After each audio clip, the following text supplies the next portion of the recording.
Morning. Hi Liam, how are you? Hi NX Denex, how are you? If you put some comments and give me some likes, that'll help lots of people get to know about this live this morning. I'm here to help you pass your theory test. Good morning from Glasgow. Shazzy, how are you? Are you ready for another theory test lesson? Is anybody going to be able to join me for a few minutes? You got your test at 11 today. How is it going? How's your preparation gone? Do you feel ready? You've not slept. Oh no. Is that because of the weather or because of something to do with theory? Good morning, Emperor. How are you?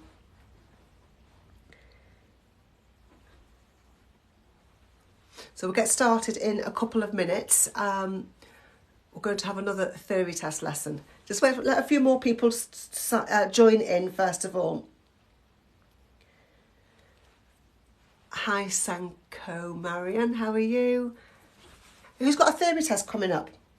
Let me know, when is your theory test? Is that why you're joining me this morning? You've passed it. Who's that? Who's that? Rianne Axley. That's awesome. Yay, but you feel great, don't you? This is live, yeah. Yeah, this is live. A live theory test lesson. So you must be somebody who hasn't seen me before, I presume. So let me know, are you somebody that's seen me before or how haven't you seen me before? Is it your first time watching my live? You are driving me crazy to pass my test. You do have a test coming up, Smoke Child.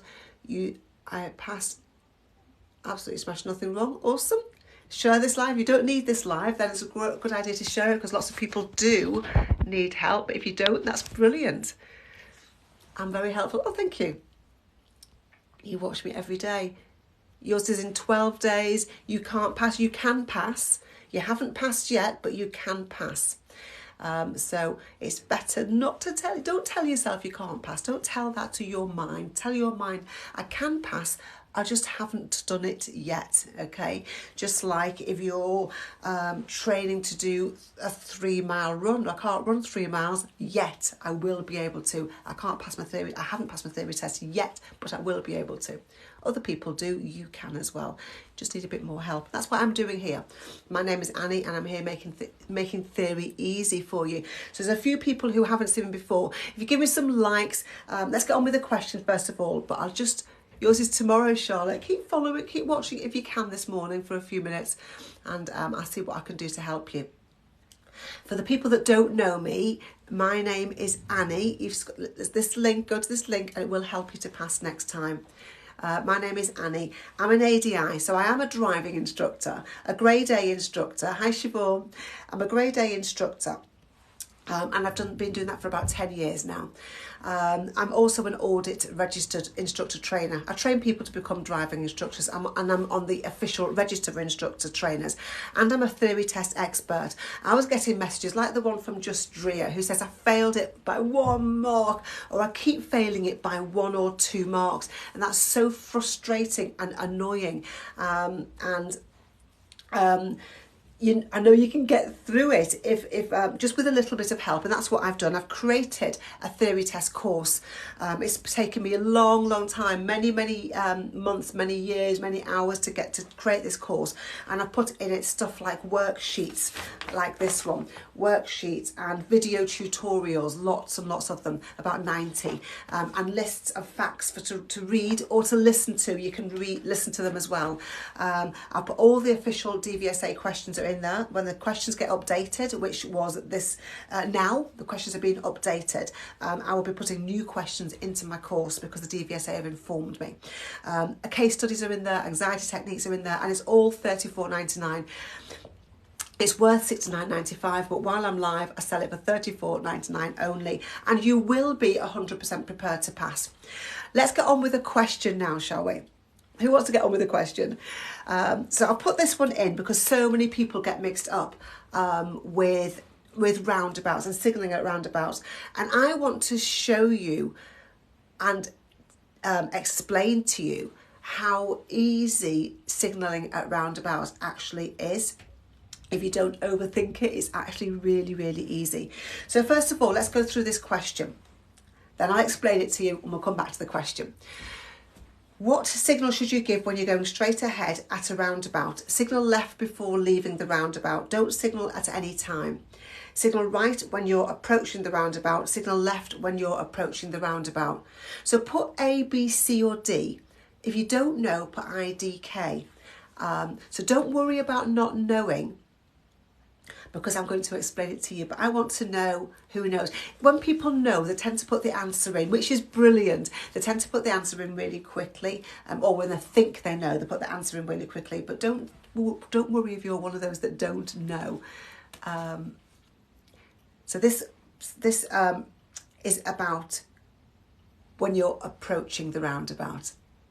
So I've got some A's, B's, C's, and I don't know. Awesome. So let me go through it with you, shall I? Shall I make it easy for you? Cool. Okay, so here's a picture of a roundabout here. Let me get my my images that I've created here to help explain it to you. So there's two things you need to know, two parts you need to know.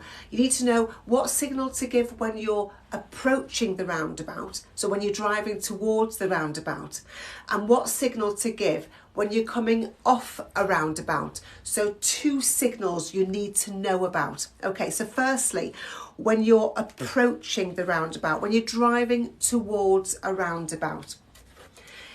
If you're driving towards the roundabout like this red car is, if you're going left, you're going to signal left when you get to here. If you're going right, you're going to signal right when you get to here. If you're going straight ahead, you're not going to signal. When you're driving towards a roundabout and you're going straight ahead, you're not going to signal, because there is no signal that says I'm going ahead. Does that make sense? Let me know, yes or no, does that make sense? There is no signal to say I'm going ahead. So when you're driving towards a roundabout, just imagine you're driving towards a crossroad, which is just at the same kind of set out without the circle. If you're going left, you're going to signal left. If you're going right, you're going to signal right. If you're going straight ahead, you're not going to signal, because there is no signal to say I'm going straight ahead. Does that make sense? Put some yeses on the screen, on the comments, if that makes sense. Now, I'm talking about approaching, so don't ask me about coming off.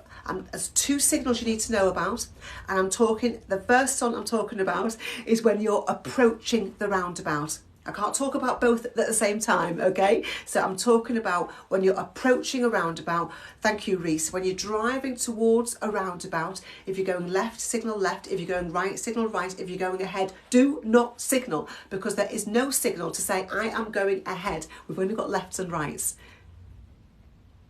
Thanks, Liam.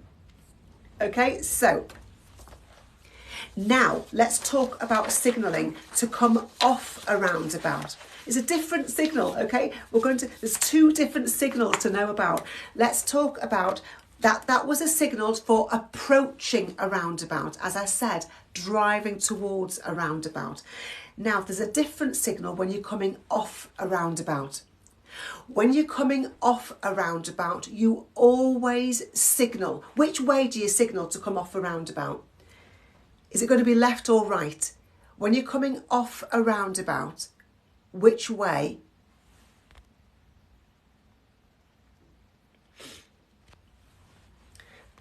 Who's that comment from? Ryan, you'd be surprised at how many people think differently. Okay, so to come off a roundabout, which way are we going to signal? Think about it. To come off, where's the road that comes off the roundabout? It's always one way, because we go around the roundabout to the right, and we're always going to come off to the left, aren't we?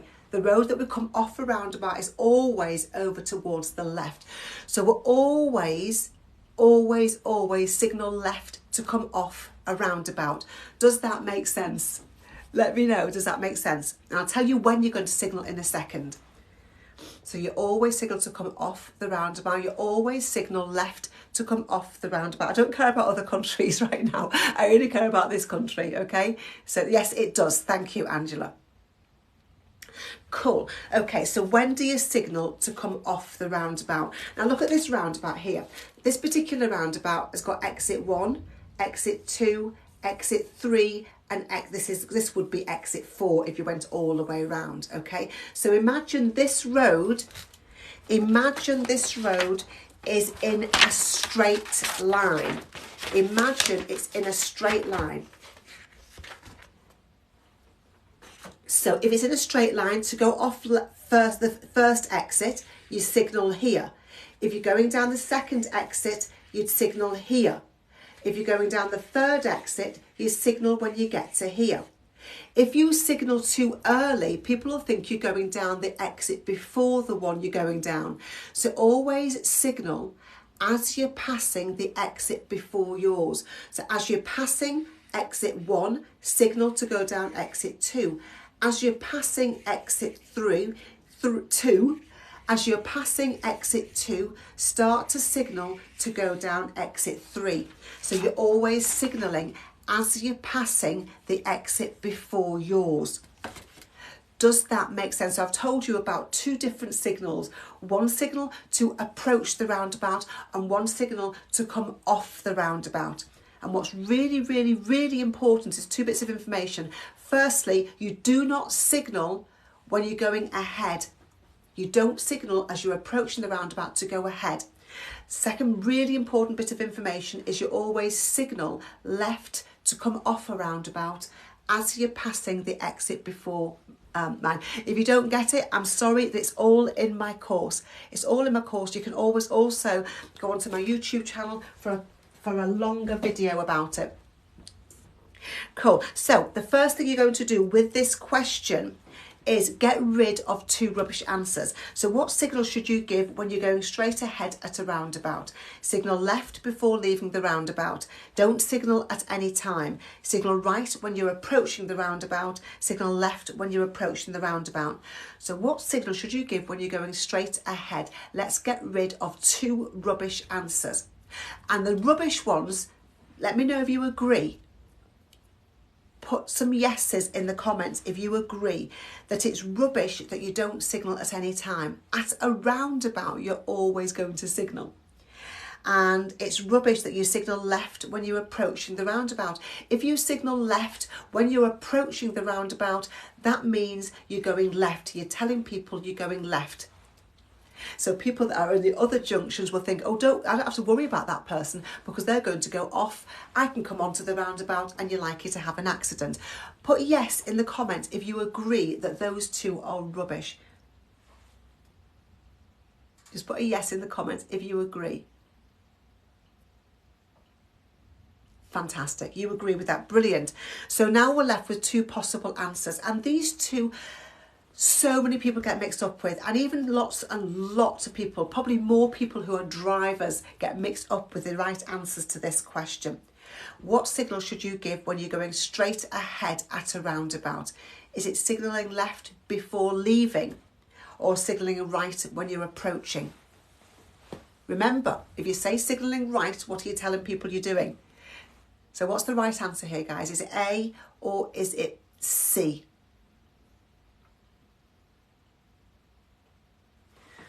When you're going straight ahead. So you're driving towards the roundabout and you're going to go straight ahead. So if you're driving towards the roundabout and you're going to go straight ahead, you're going to signal left before leaving the roundabout. You're not going to signal right when you're approaching the roundabout. If you're here and you signal right, it means you're going right. It means you'll be in the right-hand lane of the roundabout. You'll be going all the way around the roundabout and you'll be going down exit 3. You do not signal right to go straight ahead. Why would you do that? If you think about it. Thank you for your comment. But as you can see, some people use it too and still don't need a bit more explanation, probably than you do. But that's what happens. And some people have only just joined in. It doesn't depend. That's the correct answer. That is the correct answer. If you're signaling, you signal left before leaving the roundabout. Okay, cool. How should you signal? Next question. How should you signal if you're going straight ahead at a roundabout? Signal right on the approach and then left to leave the roundabout. Signal left after you leave the roundabout and enter a new road.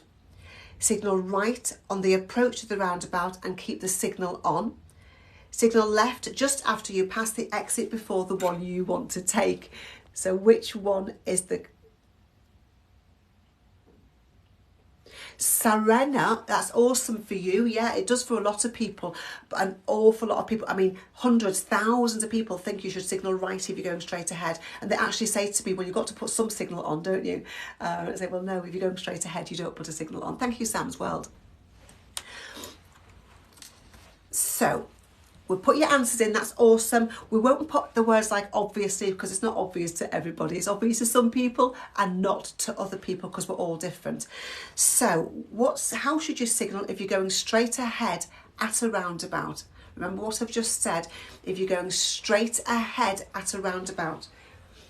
What signal is there for going straight ahead?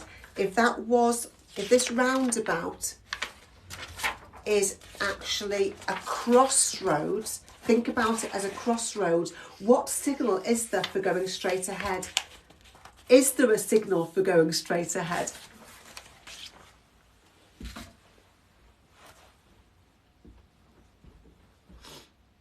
There's loads of people now getting it right, which is awesome. I know how. Let's get rid of the obvious remarks. Let's just put the answer in. That'd be kind. It's obvious to you, which is awesome, but not to everybody. Cool. So the answer there is D. Signal left after you pass the exit before the one you want to take. If you're going straight ahead, you're not going to signal left when you're approaching the roundabout. If you're going straight ahead, you're not going to signal right when you're approaching the roundabout. Why would you tell people I'm going right if you're not going right? You wouldn't do that. If you're going straight ahead, you do not signal as you're approaching the roundabout, but you signal left to come off the roundabout. Has that helped anybody? I know there's a few people wanting to be a bit daft about it, but has that helped anybody? Please let me know if it has. Put a yes in the comments. Right is for straight on. Signal right. Right is for right. Straight on is no signal. There is no signal for right. It's very, very misleading and dangerous, and lots of people do that, but it's not. Oh, thank you, Jack.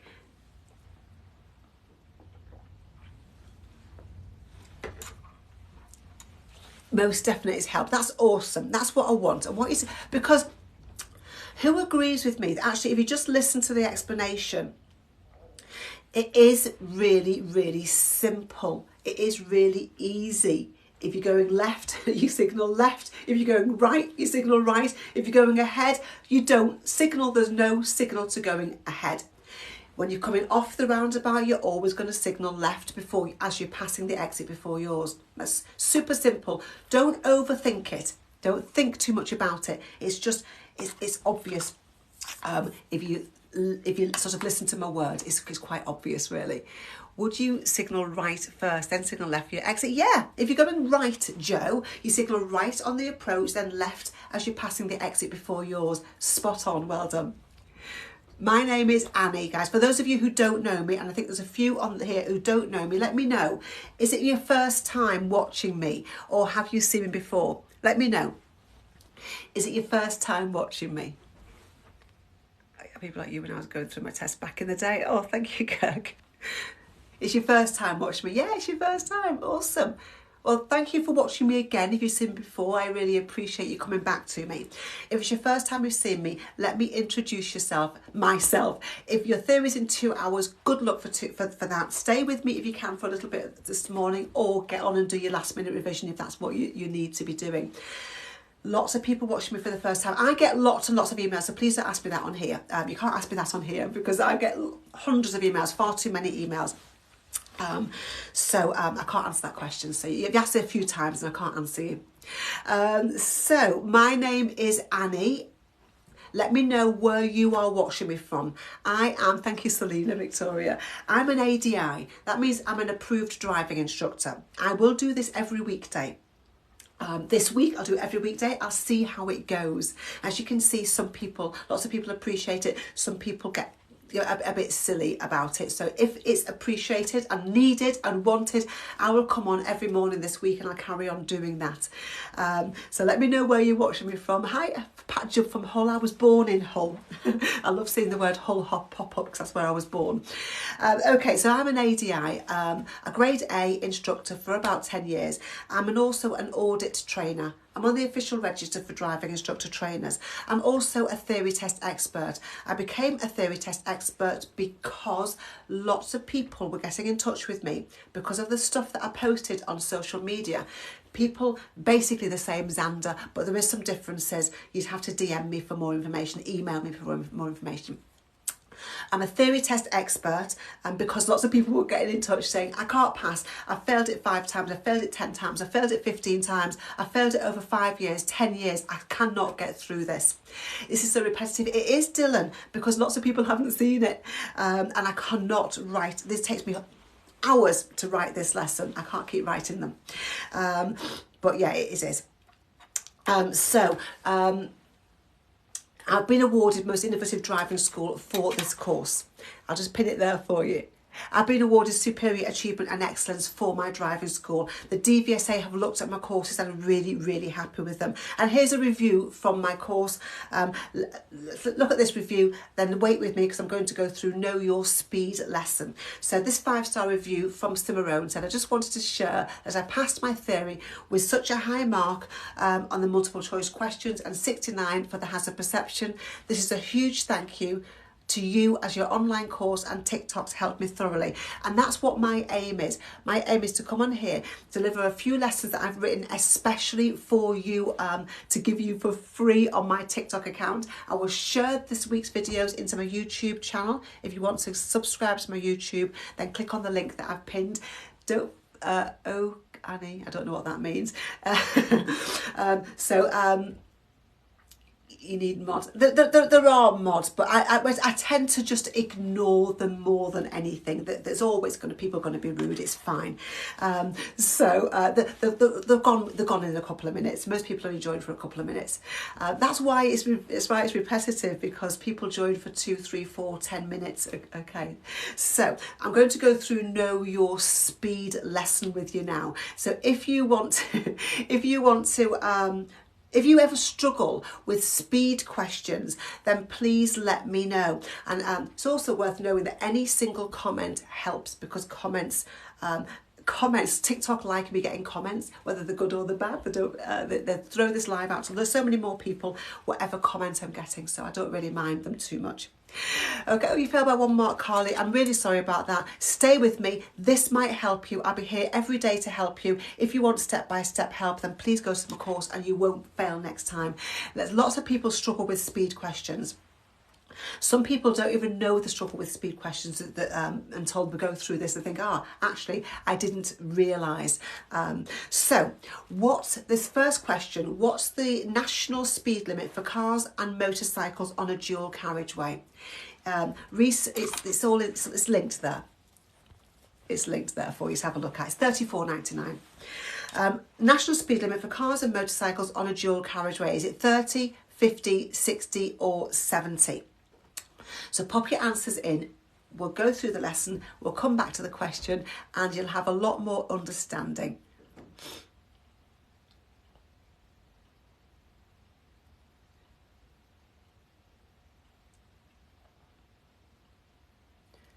So we've got some 30s, some 60s and some 70s coming in.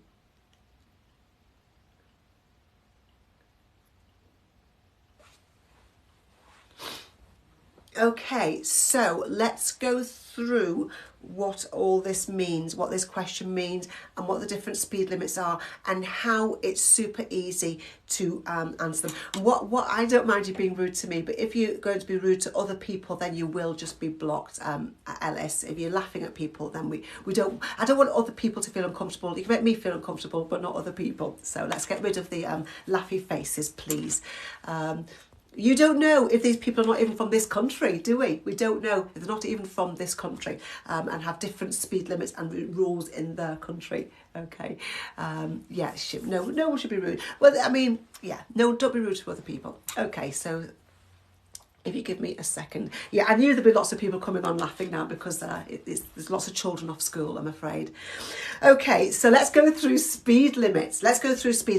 First of all, thank you, Ellis. It's now the other people are being tapped. That's fine. Okay, so let's go through speed limits. In this country, you're going to find, thank you, Rabina, you're going to find 20, 30, 40, 50, 60 or 70 miles per hour speed limit. Okay, so put a yes if you get that. Just put yes in the comments if you get. You're going to see speed limits between 20 and 70 miles per hour going up in 10 miles per hour chunks. So 20, 30, 40, 50, 60 or 70. Let me know. Put a yes if you agree with that or you understand that. Fantastic. So you're going to see 20 miles per hour speed limit in places like this. Okay, when there is traffic calming, when there's lots of houses, when there's a school around, lots of people around, you're going to see 20 miles per hour speed limits. And there will always be a sign to tell you. Does that make sense? If the speed limit is 20 miles per hour, it's really important this because there's not always signs. If a speed limit is 20 miles per hour, there will be a sign saying it's 20 miles per hour. It will be in a built up area, absolutely. It will be near a school. It will be near where there's traffic calming, absolutely. Brilliant.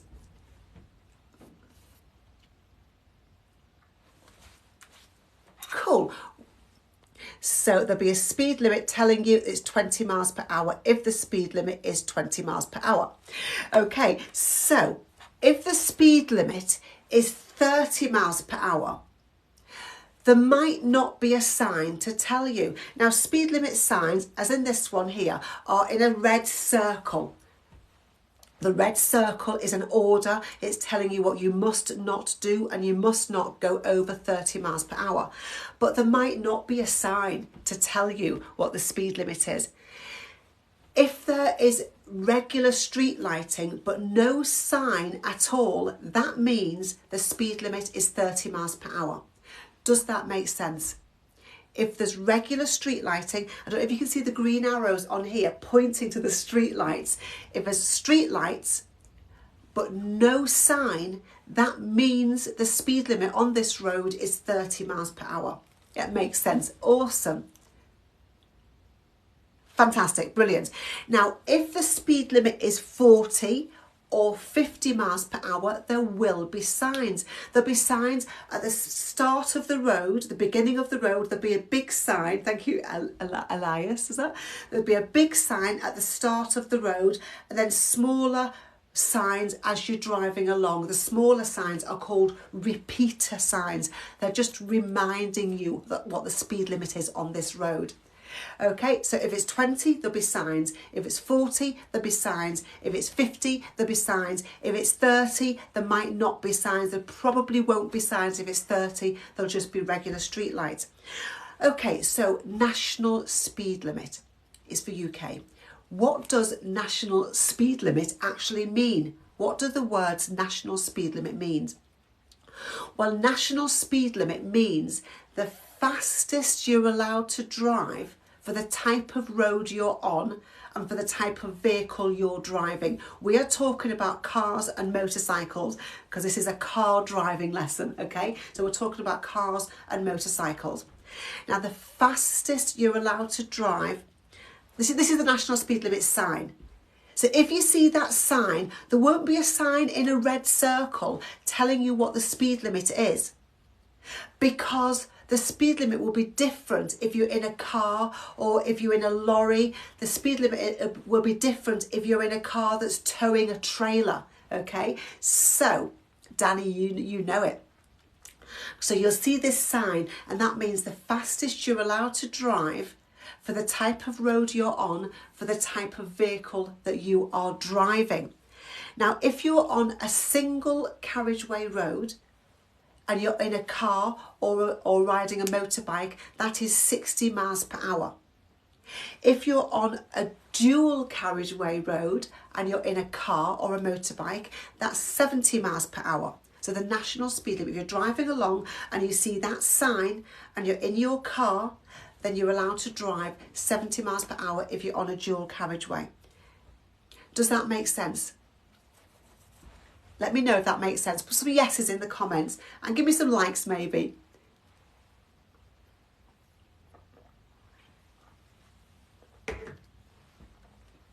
Yeah. Awesome. That's brilliant.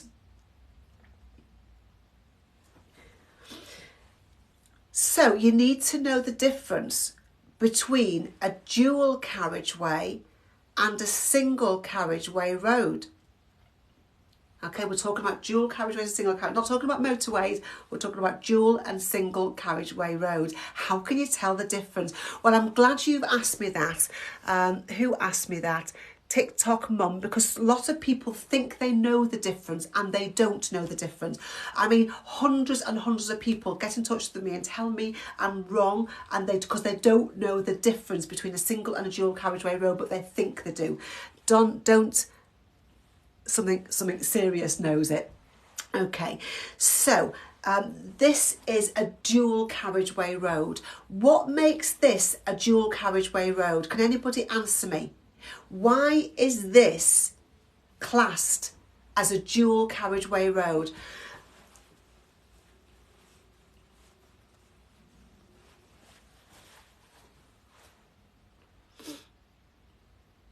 Yeah, there's some great, because it says it, I know, I put the words on. I'm asking you, why is it? I'm telling you it is, but why is it? Okay, now lots of people are telling me, lots of people putting comments in and saying it's because it's got 2 lanes going one way and 2 lanes going the other, and that's completely wrong. A dual carriageway could have 1 lane. A dual carriageway could have 2 lanes, most of them do, and a dual carriageway can have 3 lanes, okay? It's not the number of lanes, it's the fact that there are 2 separate carriageways. There are 2 separate roads, okay? They're separated by a barrier, something that you can't just drive across.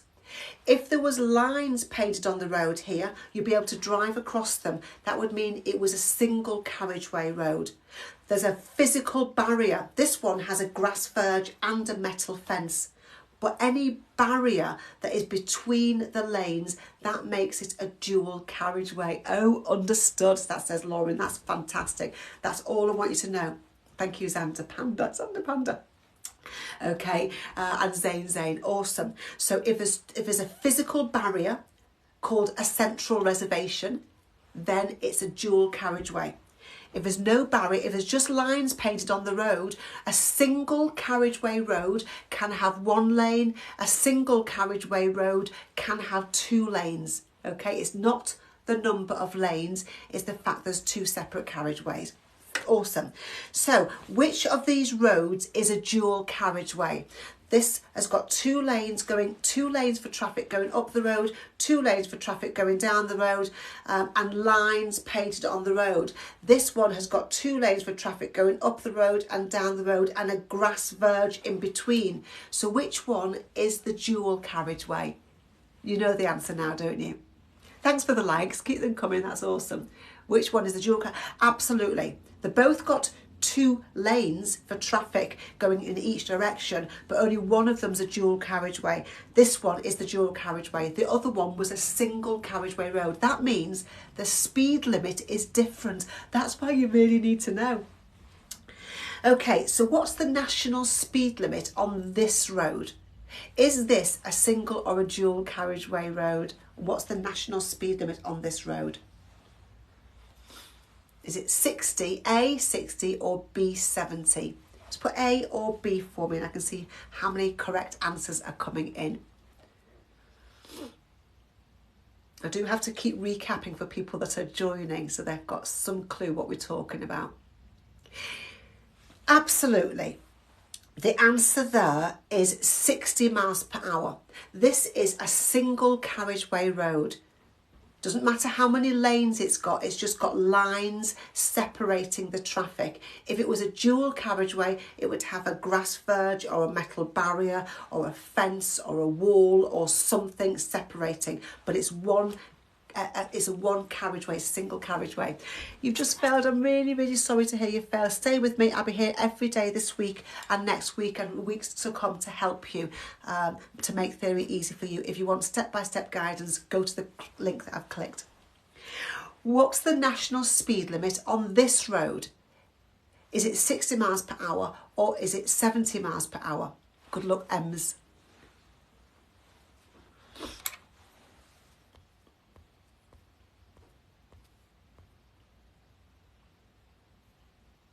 Looks like a metal barrier in the middle needs to be more clear. Well, I've done my best, Sam. I've done my best creating these on Canva and spending hours and hours doing that for you. And I did explain this as well. Okay, what's the national speed limit on this road? Is it 60 or 70? Thank you, Ayan. It's always not good enough for somebody, but that's fine. That's fine. I don't mind. As long as people are being kind to my followers. Okay, so yeah, the national speed limit on this road is 70 miles per hour. There's a grass verge in the middle, and this is a dual carriageway, two separate carriageways, two separate roads, okay? There's two separate roads, which makes it two separate carriageways. That makes it a dual carriageway, okay?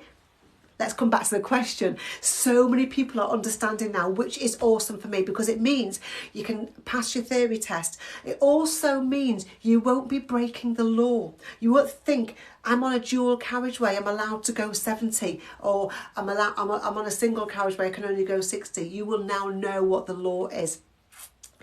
And what's the national speed limit for cars and motorcycles on a dual carriageway? So let's come back to this question now. Is it 30, 50, 60 or 70?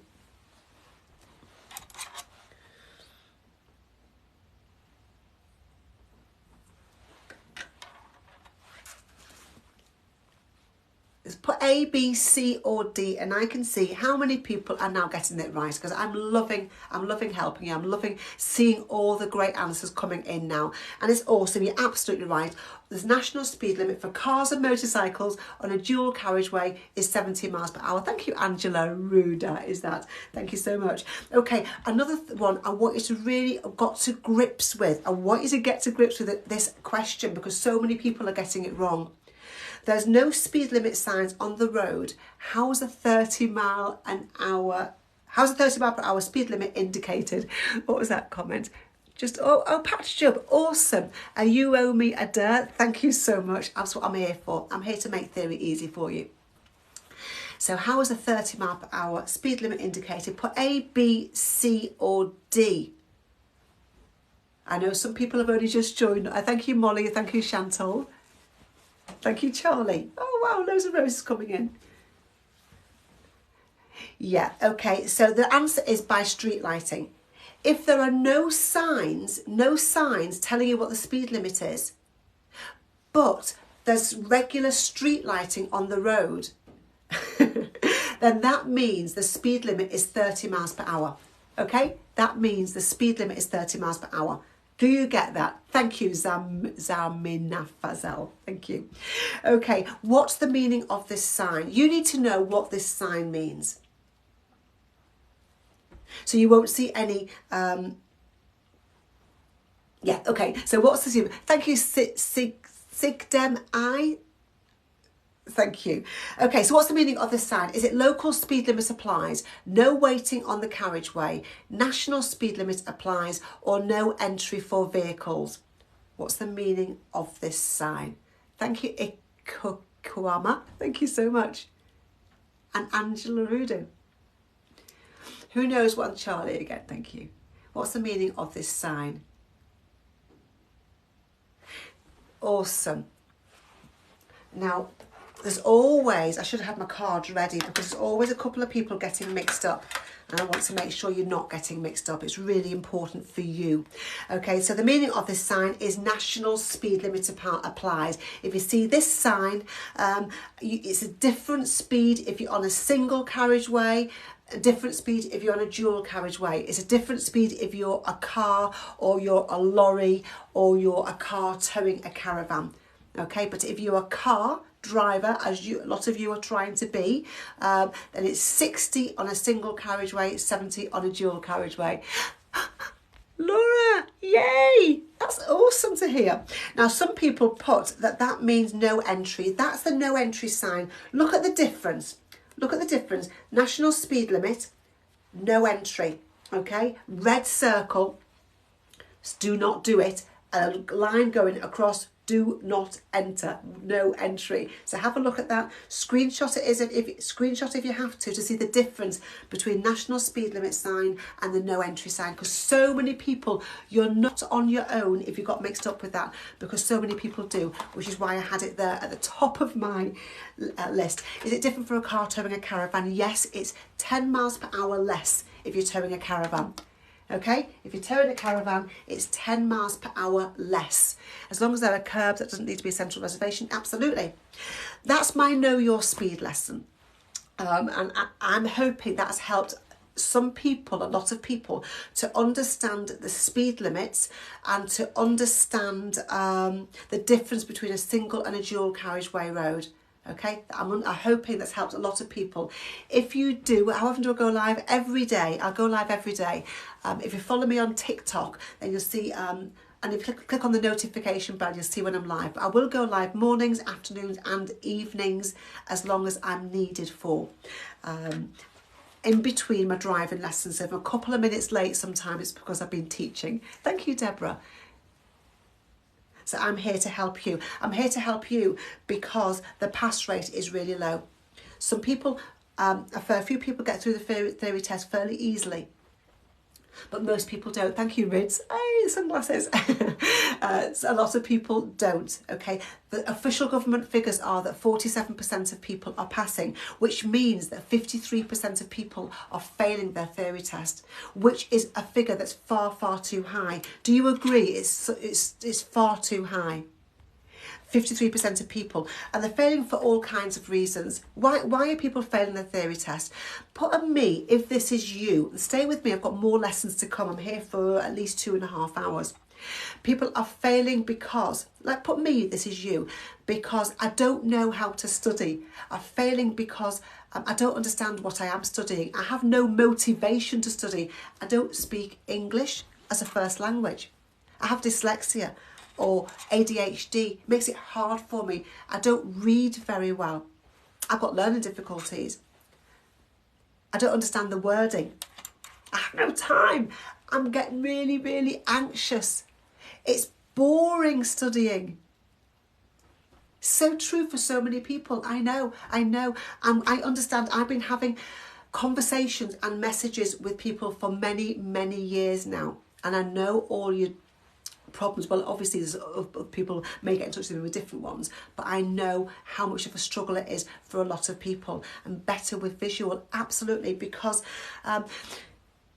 yeah, I'll go through this now, but yeah, you're better with visuals. What you're expected to do is go through a question, go through the answers and memorise the answers, and that doesn't work. That doesn't work for a lot of people. You lack motivation to carry on because it's just boring. Rossi.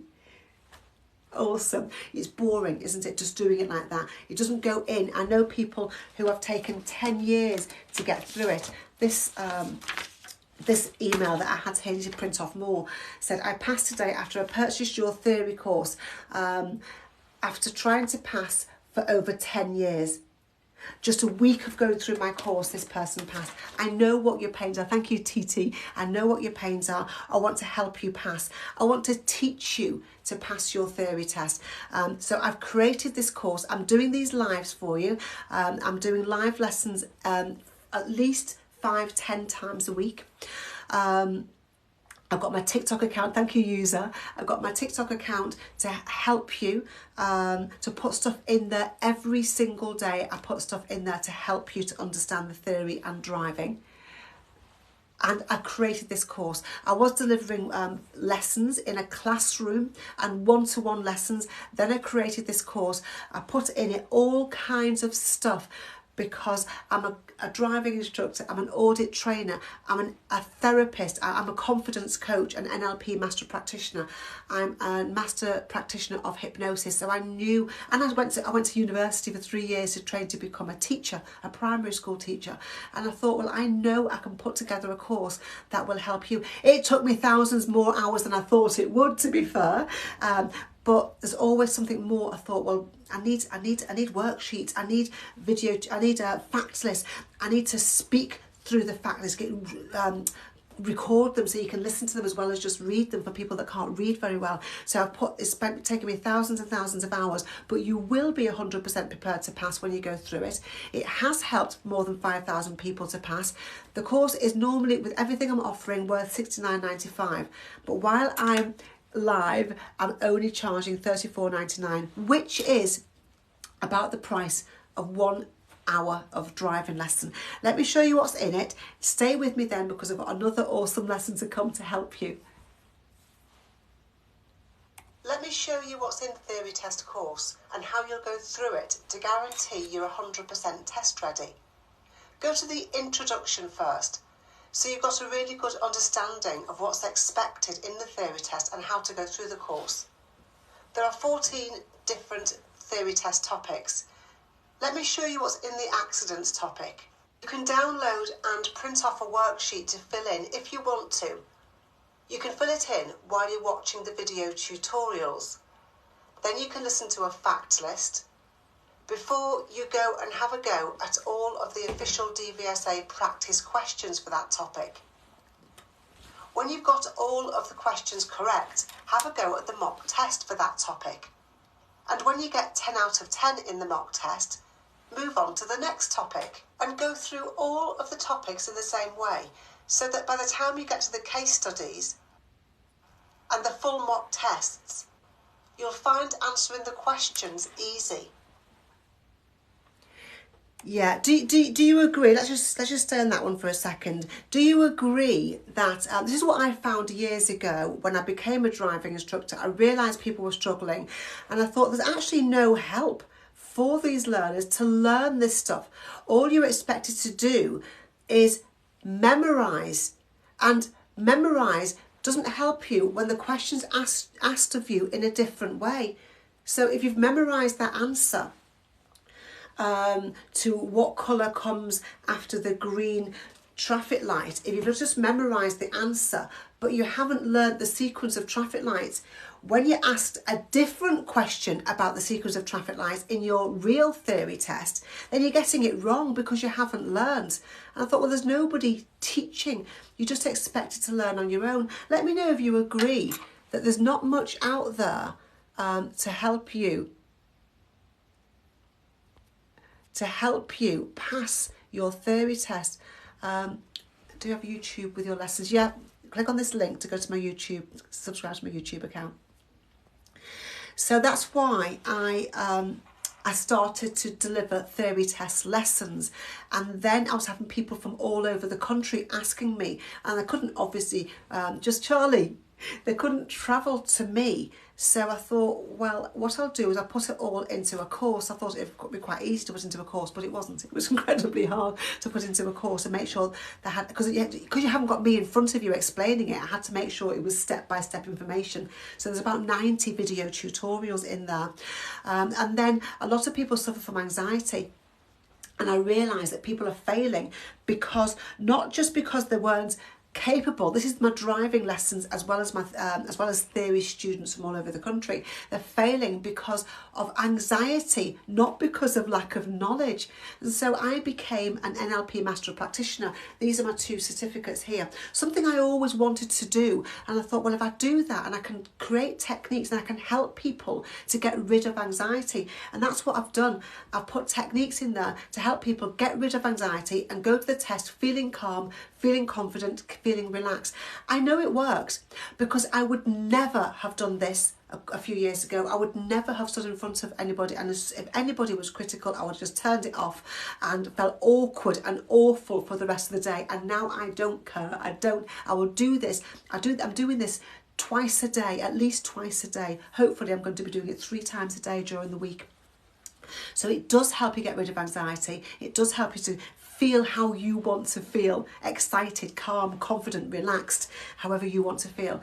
So there's also techniques to score well in your hazard perception test. There's also techniques, I call it my 5-step question technique, to answer any multiple choice question. Things like that are in the course as well. There's free bonuses. So when I started this, TikTok said, we'll do these lives, but offer free bonuses. I'm like, okay, what shall I offer? Okay, so I'm giving away my hazard perception course to anybody that signs up while I'm live. I'm also giving away my hypnosis course. So what that is I'm a master practitioner of hypnosis. That's my... just decline that. That's my certificate, the one at the bottom there. I've created 3 audio tracks, one for theory test, one for driving test, one for driving. It sells at $14.99, but you're going to get that for free. It's yours for as long as you want it for, forever if you want it.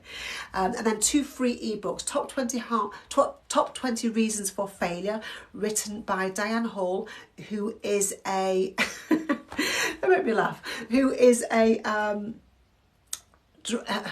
you put me off there. Boris out, Annie in, just made me laugh. Okay, so Diane Hall is a driving instructor and a therapist, as I am as well, but she focuses on therapy. So she's written Top 10 Reasons for Failure ebook, and you can have that for free. Top 20 Hardest Theory Test Questions ebook, you have that for free, which means there are $34.95, just under £35 worth of free bonuses if you sign up while I'm live. So here's the link for you. And you will quickly see and hear how you'll pass as you start to go through it. Just make sure you go through from the beginning. So if you see the whole list of stuff to do, don't think, oh my goodness, where do I start? Start at the beginning and it makes absolute sense to you, okay? It makes sense because I say, welcome to my course. This is how to go through it. Now go to the next section. It makes it easy, okay? Here's some people that I've passed already using my course, which I'm really proud of, getting these emails through every single day. How does it work? You sign up for the course using this link. You will get an email that will give you a link. Go to the Test Buddy website. That will take you to the Test Buddy website. Sign in, log in, and go to Theory Test Course. And then, I've just showed a video about it, but then you will see... there's an introduction, go through the introduction, then go through the first topic. The 14 theory test topics are all in there. For every topic, you can print off a worksheet to fill in if you want to, and then watch the video tutorials. And then you can read or listen to the facts list. And then you can do all the practice questions for that topic. Then you can do a mock test for that topic. And then you move on to the next topic. And then when you've done all 14 topics, there's a section on section on hazard perception, a section on case studies, a section on test anxiety, a section on games, a section on how to know you're test ready. That's how it works. Go through it start to finish and you will be test ready. Is the theory course there? Is highway code book? Do we need to read as well? The highway code book that's linked into the course, you read it if you want to read it. Now, yeah, it's a good idea to go through some facts in it, but reading it from front to cover. Who's ever read the highway code from front to cover? From cover to cover, I should say. Just bought it now. Sad G, awesome. Who's ever read the highway code from cover to cover? No. Who's ever read the highway code, where is it? From cover to cover. But what it is a list of rules. Not very easy to read. So what you would do, you have twice, have you? Some people have. But what you would do, I have when I was training to be an instructor. Couldn't think of nout worse. I kind of agree with that. A list of rules. But what you want to do is, I don't understand box junctions. So what I'll do is I'll go to the highway code and I'll read the section on box junctions. And I'll go to Annie's course and I'll watch the video on box junctions, okay? So you don't understand something, go to the highway code and read it, but reading it from cover to cover, I wouldn't necessarily recommend that. What time tomorrow online? 9 o'clock in the morning, 4 o'clock in the afternoon, 6:30 in the evening. It's not user friendly, no. It's a list of rules. It's a list of rules, that's what it is. Sumuna, thank you very much. Let's just see if there's any questions in here. Can I go through the new highway code? I'm not going to go through the new highway code, Rabs, because basically there isn't. Okay, so what I'll say is the only thing in the highway code that's different to how I would teach is the fact that when you turn into a new road, if pedestrians want to cross, we should let them cross if it's safe. Okay, if it's safe, we should let them cross. That's the only thing that's different. Everything else is pretty much the same as to how I teach and pretty much the same as a theory test. The theory test won't be changing for a few months. It won't be changing until later in the year regarding the new highway code. The theory questions have changed just now. I got an email on Sunday, but relating to the new highway code, that's not going to change till later in the year, because basically it's what we should be doing anyway. A lot of it is what we do anyway, it's just been made law. Do I need to indicate coming off a roundabout if I'm going straight on? Giorgio, I've covered roundabouts this morning in detail, so I'm sorry you missed that. You always signal to come off a roundabout. Does that help? Just think about that. I'm talking about roundabouts. I'm not talking about mini roundabouts. I'm talking about proper main roundabouts. You always signal to come off. I hope that makes sense.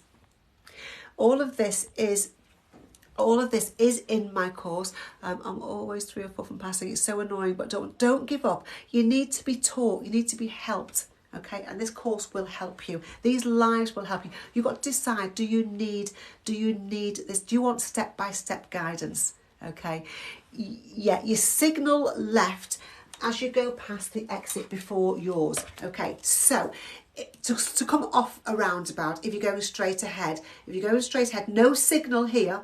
No signal here. When you get to here, just past exit 1, you'd signal to go down exit 2. So always, as you pass, if you're going down exit 3, you'd signal right and you would signal left when you get to here. You always signal left to come off a roundabout, and you always signal as you pass the exit before the one you want to take. Say those words out loud and it will help you. Teach it to tell somebody else, and that will help you. It's all in this course. The course is only $34.99 while I'm live. I'll pin it there for you. We'll get on to the next lesson. Bye-bye. Thanks for joining me. In your course, do you do one-to-one lessons? The course is $34.99 for the whole course. That's not one-to-one. If you want a one-to-one lesson, then what you need to do is, yes, I am teaching in a minute. Go to this website, www.testbuddy.app/contact, and ask for a one-to-one, and they will put you in touch with Chris Benstead, who's an audit instructor, runs a driving school, been doing one-to-one lessons for many, many years now. Don't forget to subscribe to me, follow me, whatever you do with my accounts. Don't forget to do that. When I'm alive again today, I'll try and come live again at 4 o'clock. I'm just check my diary to make sure nothing urgent has come up for. I'll be live at 4 o'clock and I'll be live at 6:30. Okay, so I'll be live another 2 times today to help you. Making theory easy is what I want to do. Where am I based? Where are you? Let me know where you're from. I'll tell you all about me. Yeah, 4 o'clock in the afternoon. Is 4 o'clock not the afternoon? So listen, I am a driving instructor. I do this, then I go and do driving lessons. If I can finish by 4, I'll come on and do another live. Then I'll do a bit of office work and I'll come on again at 6:30, but I can't be live all day. I have to actually go and earn some money. Okay, Lauren, Dorset, that's where I lived in Dorset for 10 years. I meant like 12-1. I don't know what 12-1 means, sorry. Can you post a link, please? The website is hard to see. A link to what? I can't do that. testbuddy.app/contact. I don't know how to post a link. I've only got a link to my course there. Okay, so hi, I'm Annie. Thanks for joining me. Let me know if it's your first time watching me. Let me know where you're watching me from. I'm an ADI, that means I'm a driving instructor. I've been a grade A instructor for about 10 years. I'm also an audit trainer. Hi from Aberdeen, how are you? The link is there for you. I'm also a theory test expert. Because so many people are struggling to pass the theory test, I became a theory test expert so I can help you. I delivered classroom lessons, and then I created this course, and this course covers everything you need to pass your theory test. I was awarded Most Innovative Driving School for the course. My driving school has been awarded Superior Achievement and Excellence. Really, really proud of those awards, of course. I'm even more proud, actually, of the fact that the DVSA, the Driver and Vehicle Standards Agency, they've looked at my courses and are really happy. Got really, really positive feedback about how my courses will help you to pass your theory test. The course is available always to buy, to purchase, but the offer is while I'm live, okay? So unless you click on the link and save that live link to use later, unless you do that sneakily, sort of click on the link and save it to use later. Okay, so I'm proud of the DVSA looking at my courses. I'm more proud of you guys when you get in touch with me and say, I went through your course and I passed my theory test. Cimarron, give me a 5-star review. I want to share I passed with such a high mark, 47 out of 50 on the multiple choice, 69 for the hazard perception. This is a huge thank you to you, as your online course helped me thoroughly. This one here said, hi Annie, I passed today. I just wanted to thank you. I honestly couldn't have done it without your course. Another email I got there. I get emails through every single day from people who have passed using the course, which I'm more proud of. Let's go through a question, shall we? Let's go through a question. So, covered this yesterday actually, but so many people get mixed up. I wanted to just put it in as a single question right now. The question is, when may you enter a box junction? Yes, Priya. When may you enter a box junction? When there are fewer than 2 vehicles ahead, when your exit road is clear, when traffic signs direct you.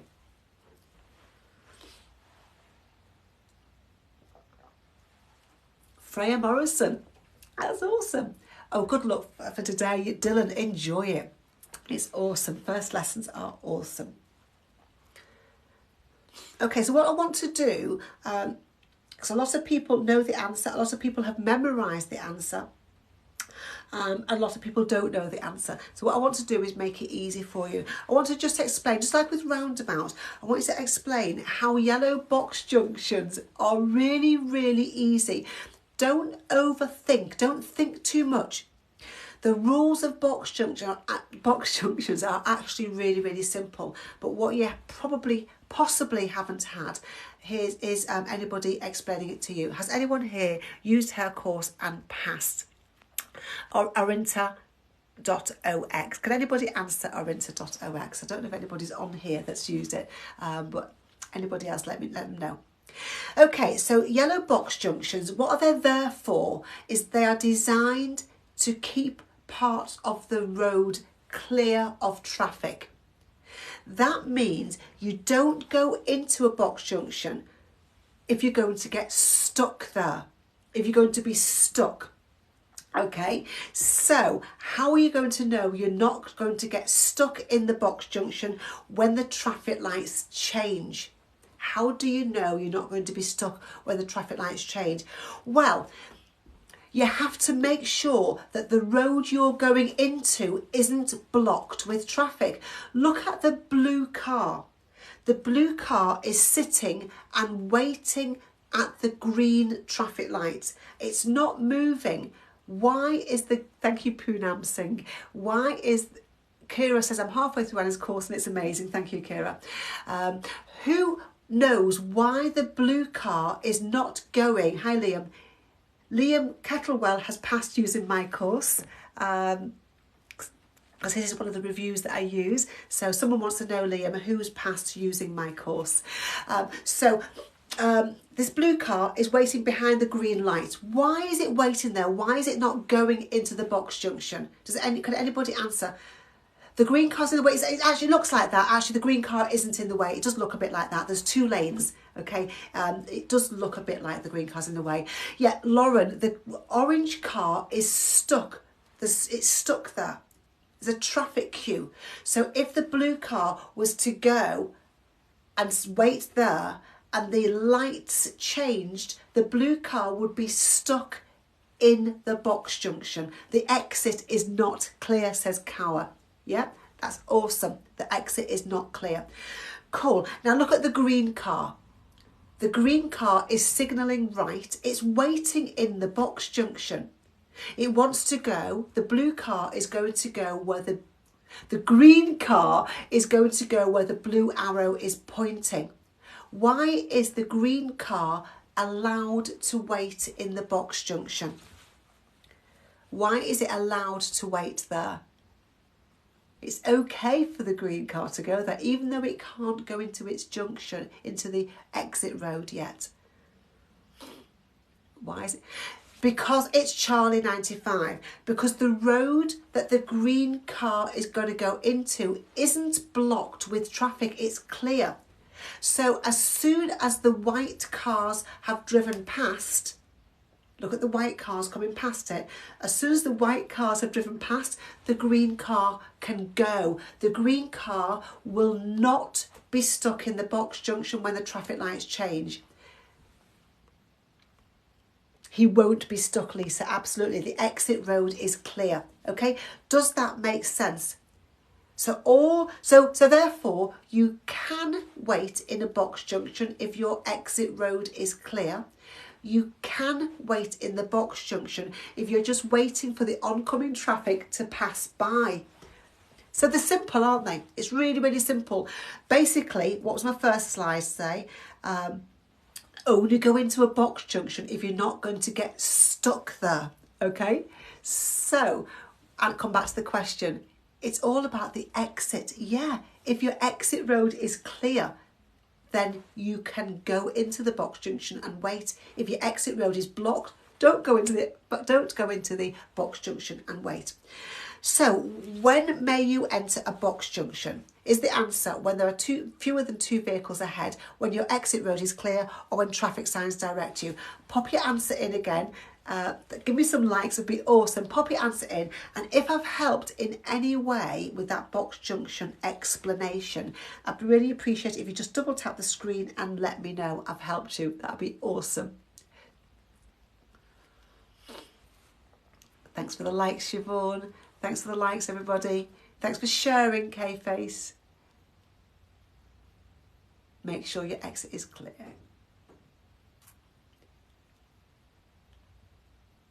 Pearl, this is what I'm doing here. If you need step-by-step help, then please click on this link. It will help you to pass, I promise you. If you need one-to-ones though, you need to go to this website here. Just screenshot and go onto that. Thanks for sharing, guys. Thank you for your likes. That's awesome to see the hearts flying up the screen. And you're absolutely right. You may enter a box junction when your exit road is clear. You may enter... Oh, another question. I forgot I had another one. I forgot I had 2. When may you stop and wait in a box junction? When oncoming traffic prevents you from turning right. When you're in a queue of traffic turning left. When you're in a queue of traffic going ahead. When you're on a roundabout. When may you stop and wait in a box junction?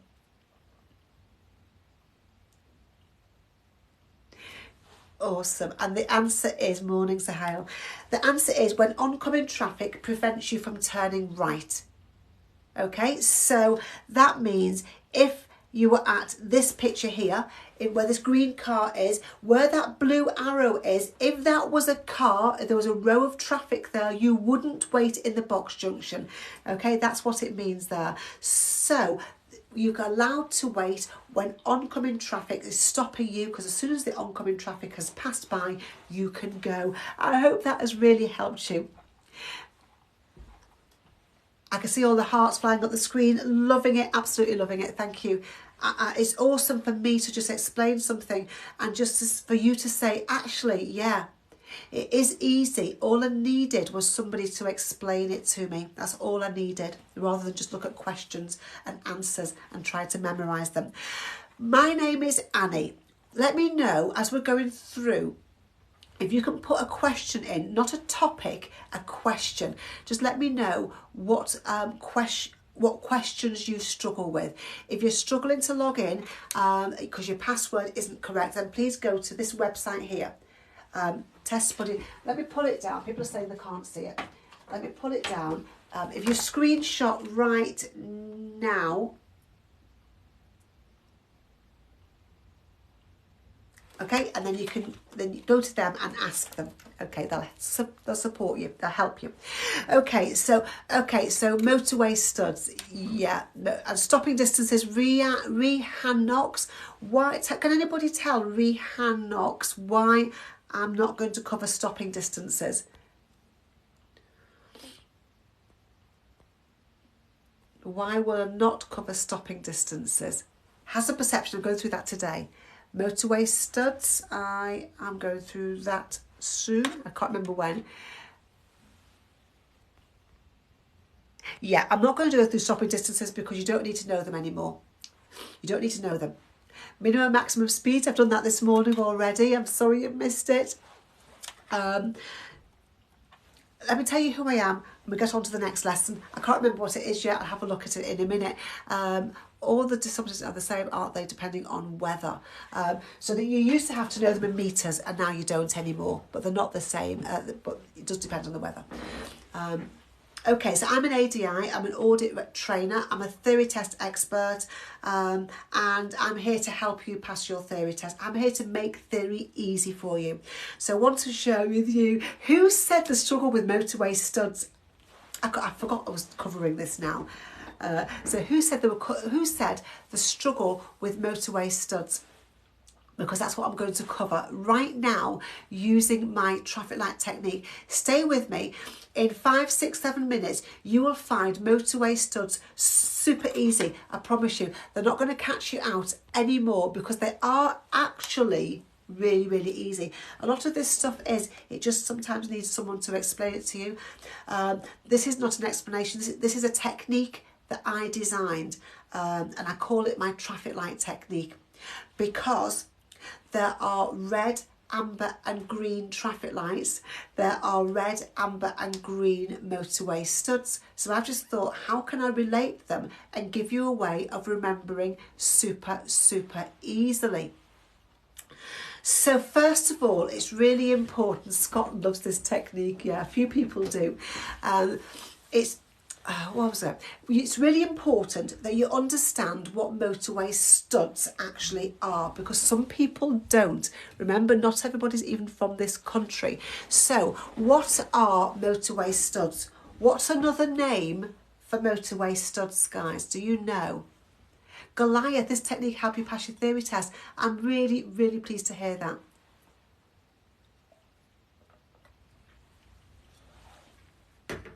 Yeah. So a lot of people, I would think probably most people in real life actually call them cat's eyes, because when you shine a light on cat's eyes, they shine up really bright. When you shine a light on motorway studs, they shine up really bright. So when you're driving in a bad weather, when you're driving in the dark, your car lights will shine onto the cat's eyes. They shine onto the motorway studs, and you will see what colour they are. Let's go through a question first of all and see how many you get right. Have a guess. Please put IDK if you don't know the answer, so I know how many people know, how many people don't know the answer. Good luck for 7 o'clock, Neve. So put the answer in here. What colour are the motorway studs between lane 1 and the hard shoulder? Red, white, amber or green? Put A, B, C or D in and put IDK if you don't know. And then, so let's not have a guess, put IDK. Or if you want to guess, put a question mark next to it. But let me know how many people actually know the answer.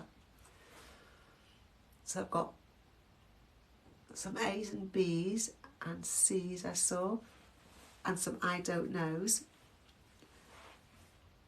Okay, let's go through my traffic light technique. Now just give me 1 second. We'll go through my traffic light technique.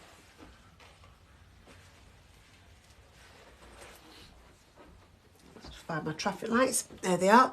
Okay, so we're going to just move this stool back so I can get a bit more animated to help you. Okay, so first of all, we're going to go through the traffic light colours. Okay, so this is all going to help you with other questions, but it's going to help you with this technique.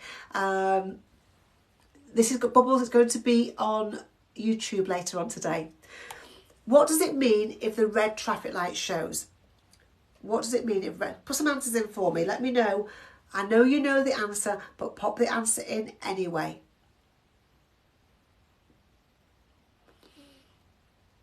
What does it mean if the red traffic light shows?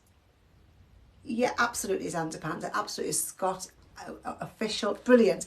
So red means stop and wait.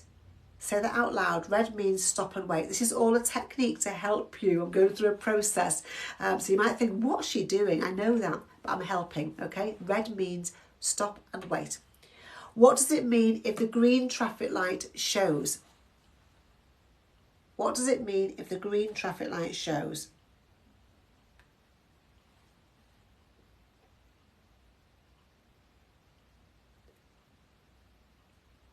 Green means go if it's safe, but green means go. Absolutely. Green means go if it's safe. What does it mean if the amber traffic light shows? So we've got red at the top, green at the bottom, and in the middle, in the centre, we've got amber. What does it mean if the amber traffic light shows?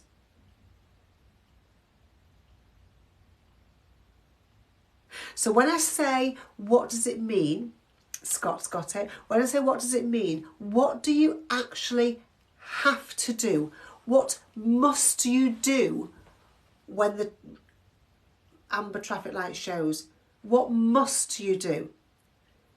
It wouldn't be get ready. Nobody can tell you. Nobody can force you to get ready or prepare. Can they? So what must you do? Latifa, awesome. Emily, awesome. What must you do? What's the safest thing to do? Now, if you're saying it's slow down from 50 miles per hour to 49 miles per hour. So that wouldn't be the right answer. Sue's, yes, yeah. So amber means stop and wait. So it's really important to remember that the top colour is red and it means stop and wait. The bottom colour is green, it means go if it's safe. The middle colour, the colour in the centre is amber, it means stop and wait. Stop and wait, stop and wait, go if it's safe. Stop and wait, okay? So you can prepare to go on amber, but it means stop and wait. Fab. So amber means stop and wait. So you need to know which colours are in which lanes in a motorway. You need to know them. The motorway studs, but I've done them as lines on here so you can see the lines really, really clearly. So let me explain about my traffic light technique. You're going to find this super, super easy.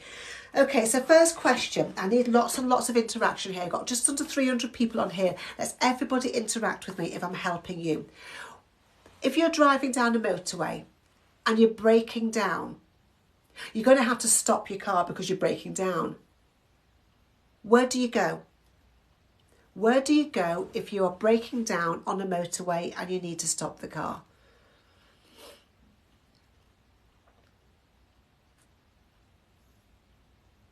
Absolutely, fantastic. You go onto the hard shoulder. You go onto the hard shoulder. In case you don't know what the hard shoulder is, there's an extra lane on a regular motorway. We're talking about regular motorways.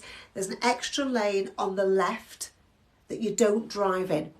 And that's where you go if you're braking down. And it's called, a funny name, it's called the hard shoulder, okay? So you go on the hard shoulder if you're braking down and you need to stop and wait for help. Red means stop and wait. So what colour studs do you think are next to the hard shoulder? Shall I say it again? You go on the hard shoulder if you're breaking down and you need to stop and wait for help. You go on the hard shoulder if you need to stop and wait for help. Red means stop and wait. So what colour studs do you think are next to the hard shoulder?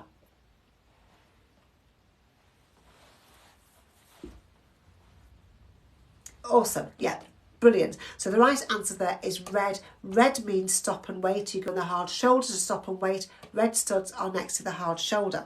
Fab. What's the lane called that you use to go on and to go off a motorway? There's an extra lane that takes you off a motorway and a special lane that brings you onto a motorway. What's that lane? Thank you. What's that lane called? What's that road called? Fantastic. It is. It's called the slip road. So to get onto a motorway, you use a slip road. To come off a motorway, you use a slip road. Okay, so you use a slip road to go on and go off a motorway. You can see where I'm coming to now. You use a slip road to go on and go off a motorway, and green means go. So what colour studs are next to the slip road? Super easy, isn't it? If you're loving it, then double tap the screen, give me some likes. This will help you to remember these colours forever. Super, super easy.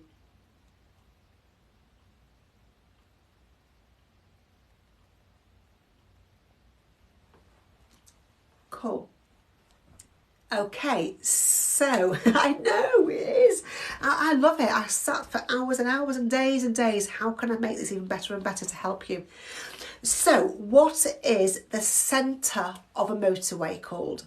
You know, the middle bit of a motorway. Does anybody know what it's called?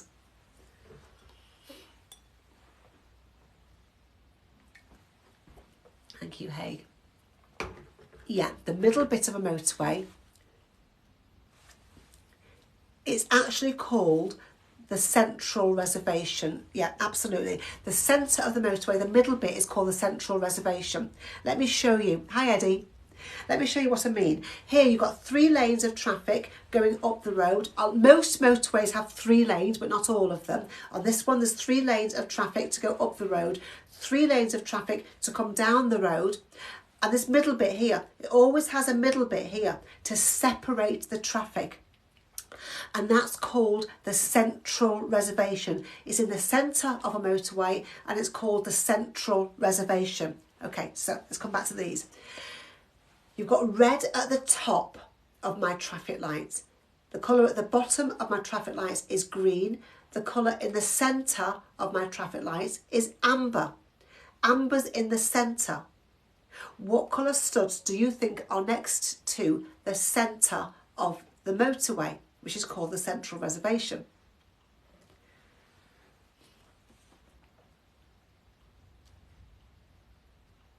Yeah, absolutely, amber.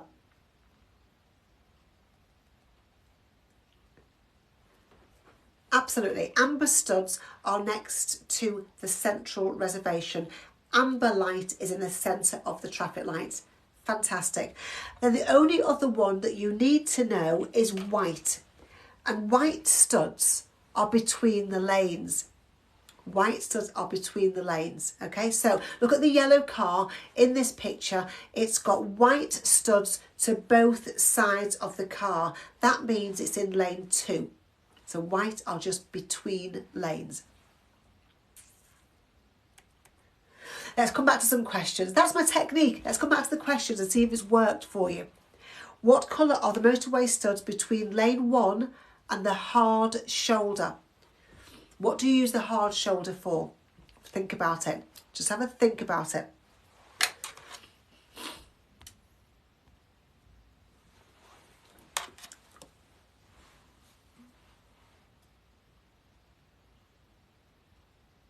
What do you use the hard shoulder for?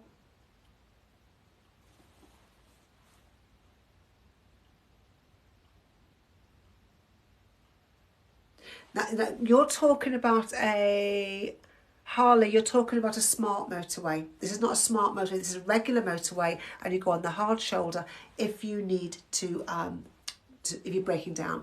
Okay, so you're absolutely right. The colour is red. Red is next to the hard shoulder. Look at the red line here. There will be studs next to the hard shoulder. You go on the hard shoulder if you need to stop and wait for help because you're broken down.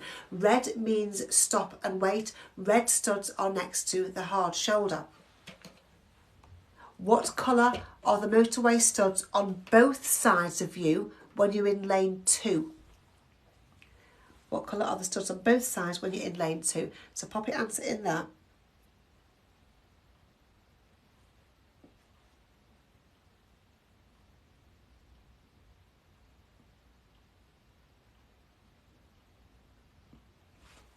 Brilliant, brilliant answers. You're absolutely right. Let's have more answers coming in, guys. So white studs are between the lanes. That's the easy one. White studs are between the lanes. Fab. Okay, next question. What colour are the motorway studs between lane 3 and the central reservation? I need lots more comments to come in. That's lots more interaction, guys. I want loads and loads of people to answer this question now. I've been through my technique. I've given you it for free. It's all in this course. I've given you my favouriteest technique for free. So please have lots and lots of interaction. What colour are the motorway studs between lane 3 and the central reservation? Are they red, white, amber or green? A, B, C or D? Loads of answers to come in now. Between lane 3 and the central reservation. Great answers coming in, well done. Between lane 3 and the central reservation are amber. The central reservation is the centre of the motorway. You've got 3 colours here. The colour at the top is red, colour at the bottom is green, colour in the centre is amber. Amber studs are next to the central of reservation. Next question. What colour are the motorway studs next to the slip roads? Are they red, white, amber or green? Next to the slip roads.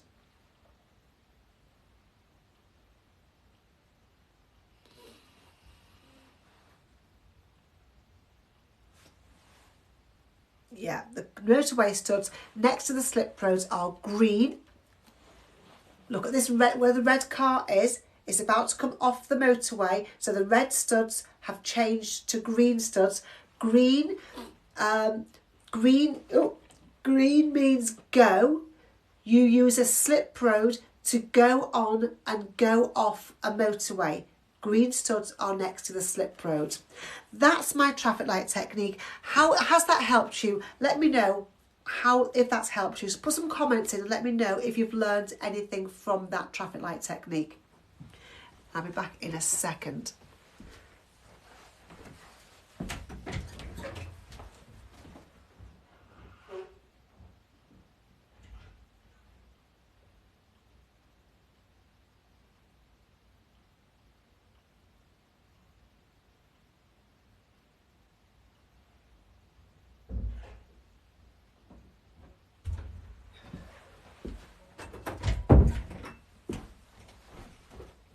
I'm back.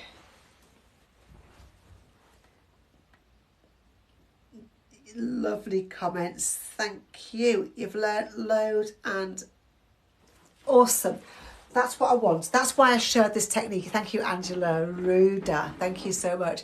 Yeah, it's a pleasure. I've shared that technique because people don't, if you have a technique to help you remember stuff, do that when you're going through your theory. Think, how can I help myself remember?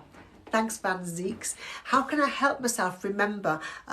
Don't just try and memorise it. Think, how can I help myself to do that? So either need to learn all about it or find a way of helping yourself with some kind of technique to help you. Okay, thank you, Kawa.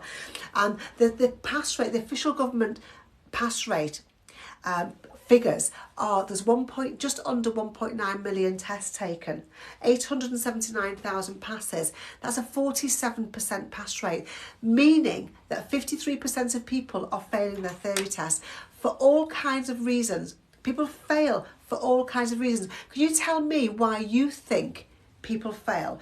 Why you think you may have failed? What do you think? Pop some comments in for me.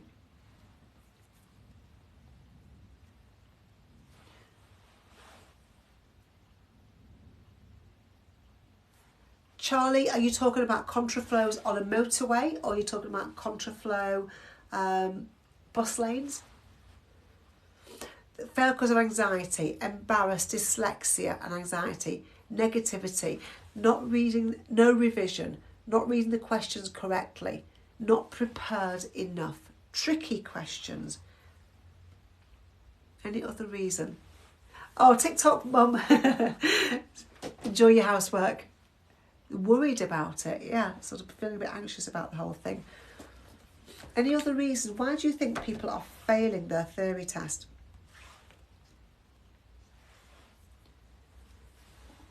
It's not always common sense. No, it's not always common sense. It's overthinking is a really good. English isn't their first language. Not knowing the wording in a question, that's a big problem. Please explain Contra Flow. I've just asked that question. Someone just asked me that. Are you talking about motorway Contra Flow, or are you talking about Contra Flow bus lanes? You pass with 48 and 69. Yay, that's awesome. You normally have similar answers. You have to read them carefully and not rush the answers. Absolutely. People are failing for all kinds of reasons. But Charlie Ball, that's a big explanation, and that's going to take me well away from what I'm doing right now. So I'm not able to do that at the moment. But I do have a Contra Flow bus lane lesson that I'll see if I have time to deliver in a bit. It's all in my course though. Everything, all of that stuff is in my course. When people tell me when they fail, is it true that in tests they're worded differently? Yes, it is. You got to remember that word is a test. It's a test, okay? It's not a test of your memory, it's a test, okay? I had this live just started. I started at 9, so I'm part way through, a long way through. Yeah, a lot of people struggle with Contra Flows. I will go through that at some point. So you can't pass your driving test until you've you can't book your driving test until you've passed your theory test. So I want to teach you to pass your theory test, and that's why I created this course to help you. Contra Flows, bus Contra Flows, motorway Contra Flows, traffic lights, my traffic light technique for motorway studs, it's all in this course and so much more. Everything you need is covered in this course through worksheets, tutorials, fact lists, questions, tests, mini mock tests, full mock tests, everything you need to be 100% prepared to pass. I'm live for another hour. It's helped more than 5,000 people to pass. It's helped more and more people every single day. It's not $69.95 while I'm live. It's only the price of one single 1 hour driving lesson. Let me show you what's in it. And click on the link if you want to have a look at it. Let me show you what's in the theory test course and how you'll go through it to guarantee you're 100% test ready. Go to the introduction first, so you've got a really good understanding of what's expected in the theory test and how to go through the course. There are 14 different theory test topics. Let me show you what's in the accidents topic. You can download and print off a worksheet to fill in if you want to. You can fill it in while you're watching the video tutorials. Then you can listen to a fact list before you go and have a go at all of the official DVSA practice questions for that topic. When you've got all of the questions correct, have a go at the mock test for that topic. And when you get 10 out of 10 in the mock test, move on to the next topic and go through all of the topics in the same way, so that by the time you get to the case studies and the full mock tests, you'll find answering the questions easy. I'm just typing yes to Sophie Greaves. Yes, it will be on YouTube. If you suffer from anxiety, just put a yes in or a me in the comments. Put me in the comments if you suffer from anxiety. I know so many people do. That's why I became an NLP master practitioner and a confidence coach. That's why I trained to become a master practitioner in hypnosis.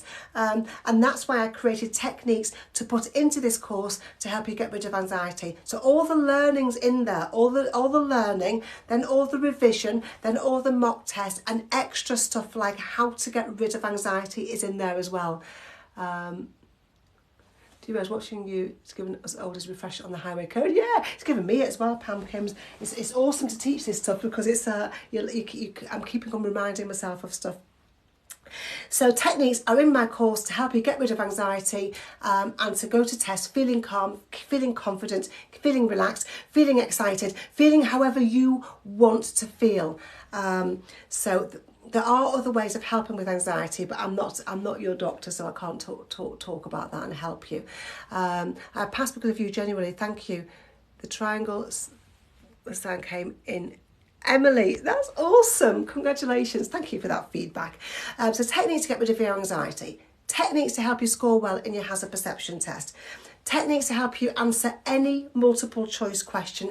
And these free bonuses, if you sign up while I'm live, these free bonuses will be yours as well. Two free courses, a whole course about hazard perception, a whole course about hypnosis, or 3 hypnosis tracks for you to listen to, one for theory test, one for driving test, one for driving. Top 10 reasons for failure ebook, top 20 hardest theory test questions. If you sign up while I'm live, they're there for you. That's £35 worth of bonuses that I've prepared for you in this link. So click on this link and you'll see those. You'll get all of those all at once. As soon as you sign up, you pay once. So lots of people are asking me, how many times do I pay? Is it a subscription? No, you pay once. You've got it for the rest of your life if that's how long you want it for. You use it for as long as you want. Most people take between 2 and 6 weeks to go through it. A lot of people go over it in a week or just a few days. A lot of people just go through some of it, but I'm recommending you do all of it. You got 100% in a mock hazard perception. Really? I don't hear of that very often. Wow. As soon as you start it, go to the beginning, go to the introduction and work your way through it, and you'll very quickly see and hear how you'll pass. These people did. Passed my theory yesterday, thank you for your help. My daughter passed her theory after going through this course. She went through it in 4 days and passed. Thanks to your course, I passed after 18 attempts. I passed my theory 6th time after buying your course. Thank you so much. I passed my theory test yesterday after a failed 13 attempts through your course. I passed. I'm loving the course. It's so helpful. I passed yesterday and used so many of your techniques. Thank you very much. And trying to message people. By far the best theory teacher I have seen. Awesome comments from people that have used my course and passed. Now, I've been asked about Contra Flows, and I don't think, I'm just quite a quick look, I'm not covering Contra Flows today. So, the course is amazing, says Scott. Thank you so much. Bro, who's failing 13 times? People have failed more than 20 times. But if you pass everything on your first attempt, or if you're good at everything, I know that I would fail maths exams many times. Not everyone's good at the same stuff, okay? So let's be kind to each other, please. Let's be kind. So let's learn some more. We will. I'll be back on with it when I'm ready. It won't be a second. What should I say about Contra Flows? Contra means against. So if you're in a contra flow on a motorway, you will be travelling against the flow of traffic. That's all it means. So there's roadworks. You're on a motorway and there's roadworks on your side of the motorway. So there's signs and traffic cones that are leading you to go onto the wrong side of the motorway. So all of a sudden there's 2 lanes on your side of the motorway still being in use, and you are going on to the other side of the motorway as well, okay? So I've done a video about it. yesterday or the day before in my TikTok account. So go and have a look at that. I showed you a Contra Flow because my husband was driving on one. Okay, so a Contra Flow on a motorway is where you have to go onto the other side of the motorway because there's roadworks. You're travelling against the flow. What will happen to the speed limit on a motorway Contra Flow? Can anybody answer me that? What would happen to the speed limit if you were in a Contra Flow on a motorway?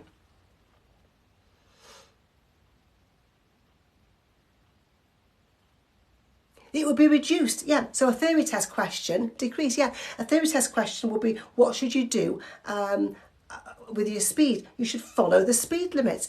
What will happen to the width of the lanes? Because there's cones, what would happen to the width of how wide the lanes are? What would happen to how wide the lanes are? You should slow down, yeah. So the lanes are going to be narrower. The speed limit is going to be lower.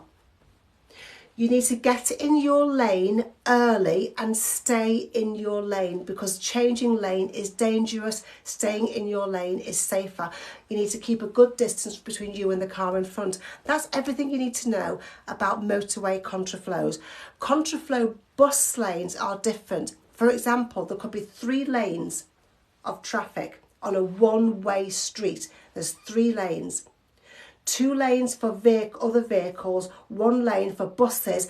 You'd be going up the road, buses will be travelling down the road, buses will be travelling against the flow of traffic.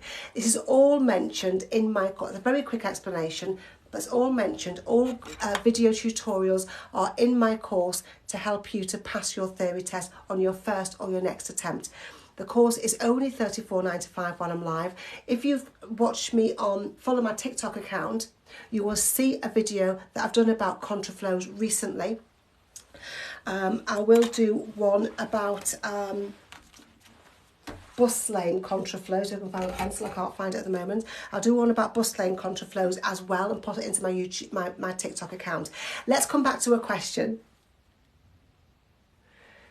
Let's come back to a question. You're travelling along a motorway. Where would you find a crawler or climbing lane? On a steep gradient before a junction, along the hard shoulder before a service area. So pop your answer in there. You're on and then we'll come back to another lesson in a minute. To go through this question, we'll go through another lesson in a few minutes. Where would you find a crawler or climbing lane?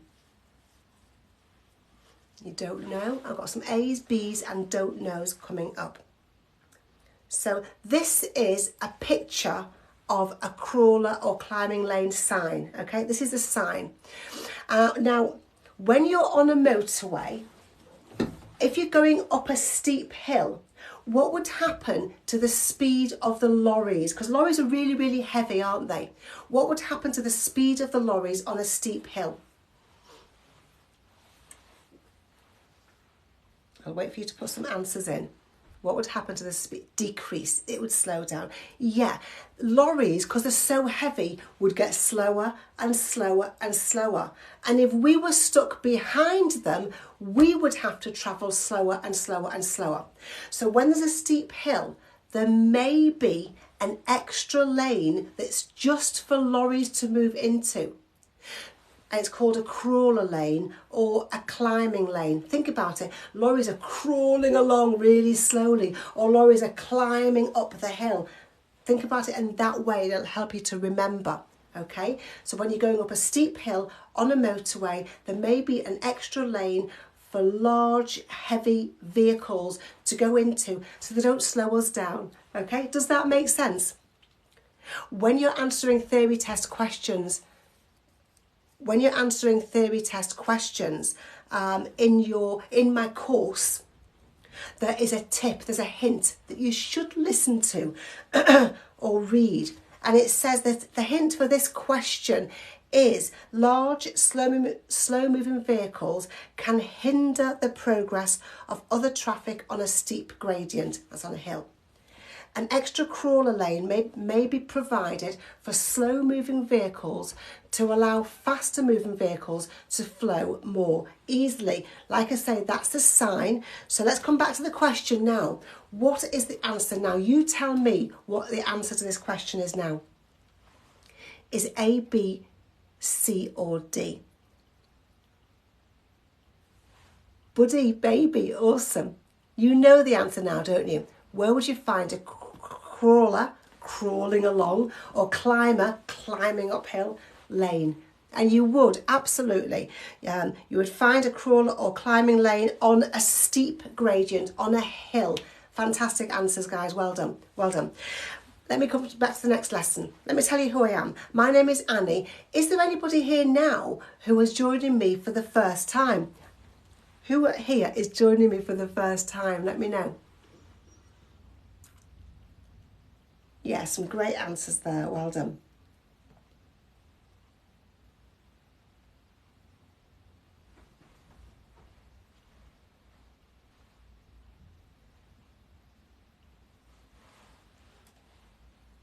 So some people are, some people aren't. Let me introduce myself. Let me say thank you if you're joining me again. It's great to see people joining me again and again. This is so awesome. I'm confused. Are all these new questions? No, they're not new. No. You make sure you're using a good and updated app. Some apps, some people like myself, the DVSA will give us the most updated questions. Some people just take those questions and they don't know when the test is updated, or they don't update their app. Now the DVSA updated the questions, are updating the questions very soon, and I have got the new questions. But if you're using an app where they don't bother to update the questions, then you won't see all the questions, okay? So just be careful of what you're using. I don't want to talk about other apps on here now, though. I'll only talk about mine, obviously, okay? So I don't want to talk about other people's apps and other people's resources, but I'll tell you and I'll talk about my own. Okay, so my name is Annie. I'm an ADI. That means I'm an approved driving instructor, and also an audit trainer. I've been an audit trainer for many years now. Bye, Scott. See you later. I'm also a theory test expert. And I became a theory test expert because so many people were getting in touch with me to tell me they were struggling to pass the theory test. They had no help to revise. They didn't know what to do. Going through questions and answers in an app was not helping them to learn, and they were failing again and again and again. So I became a theory test expert, and I created this course. Angela, take it around with you, put some headphones in. I created this course, and for the course I was awarded Most Innovative Driving School, and for the driving school I've been awarded Superior Achievement and Excellence. The DVSA, I've just explained, the DVSA give some people the questions, the late updated questions, they're saying these questions are out of the theory test and those questions are in the theory test. We've just been updated. So I have got the updates. If you're using an app that's not regularly updated, then you won't be having the latest questions. Was my course updated last week? No, there was no updates last week. There were no updates yet. I've got notification of them. They're not happening yet. I'll make sure they're in my course very, very soon. So this is a review from somebody who's been through my course and passed, but my course will be updated. Stay with me. I'm going to share my 3-click technique that will help you to score really, really well on your hazard perception. This 5-star review from Cimarron said, I just wanted to share that I passed my theory with such a high mark on the multiple choice questions and 69 on the hazard perception. This is a huge thank you to you, as your online course and TikToks helped me thoroughly. Isn't that awesome? So let me share my 3-click technique. Let me ask you a question. Who struggles ever with hazard perception, or who would like to get even better at hazard perception? Let me know. Just put some yeses in the, or me will be a good one to put in, won't it?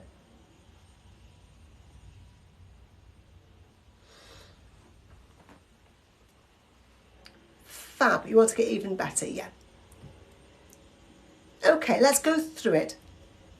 Let's go through about the hazard perception and then how to score well. Okay, so there's a few different things I want to go through with you. Big up Hull. Yeah, I was born in Hull. Let's big up Hull. I've got loads of relatives there. Okay, so 3-click technique. First of all, it's really important that you're not clicking at the wrong times. People are failing because they're clicking at the wrong times. Now, what you're looking for when you're driving is all hazards. But in your hazard perception test, you're going to score for moving hazards. You're going to score for things that make you, as the driver, stop or swerve or slow down. That's the stuff you're going to score for. Put a yes if that makes sense, and we'll move on to the next slide.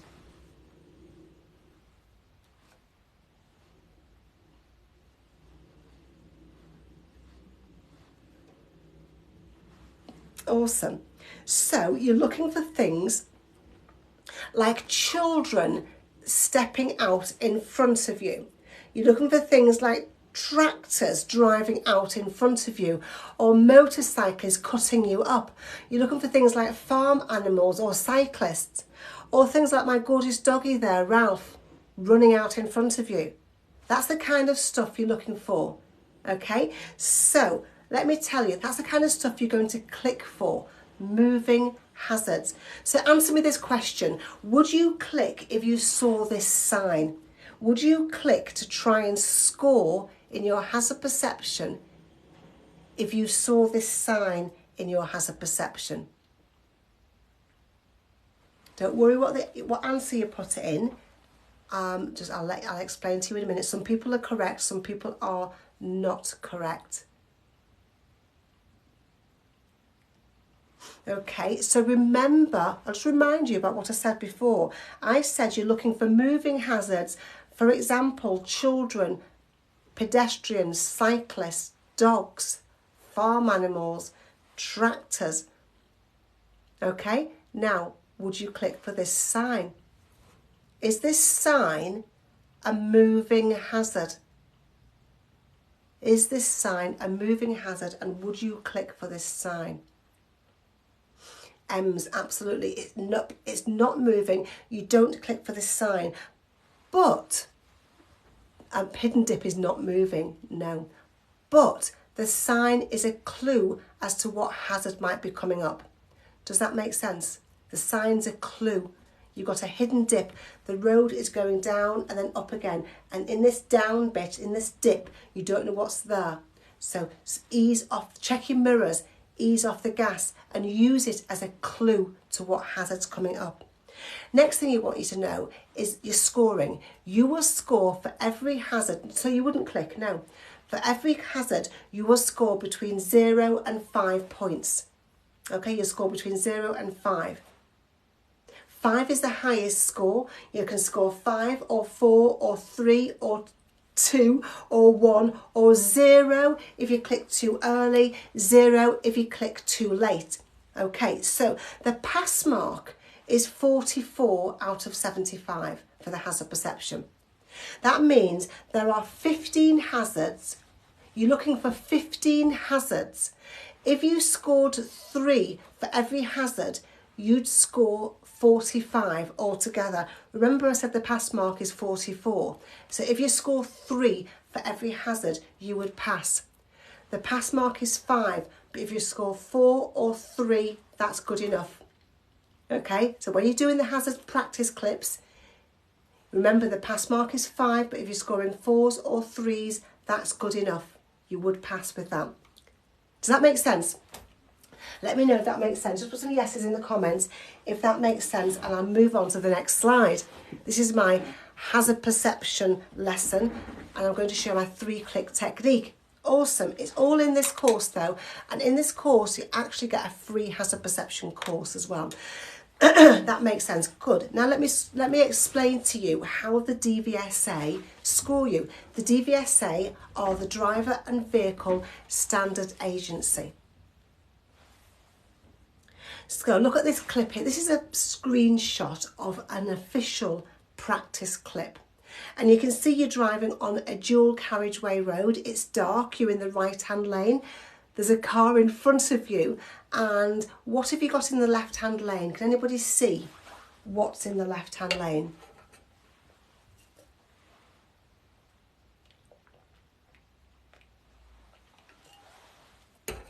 There's a bike. There's a bike in the, yeah, it's a motorbike in the left-hand lane, and there's a sign telling you that the left-hand lane is closing. Brilliant. Okay, so if there's a sign telling you that the left-hand lane is closing, what do you think the motorcyclist might be doing any minute now? How do you pass your theory test? You go to this course, go through it, and you'll pass. The motorcyclist is going to move lane, but he's not moving lane yet. He isn't doing anything yet. If you clicked now, you would score 0. If you click now, it doesn't matter. Don't worry about it. Hi, Eddie. If you click now, don't worry about it. It doesn't matter, but you're going to have to click more than once. I'll explain that in a minute. But you would score 0 for clicking now. Do you get that? Let me know. Put a yes if you get it, and I'll move on to the next slide.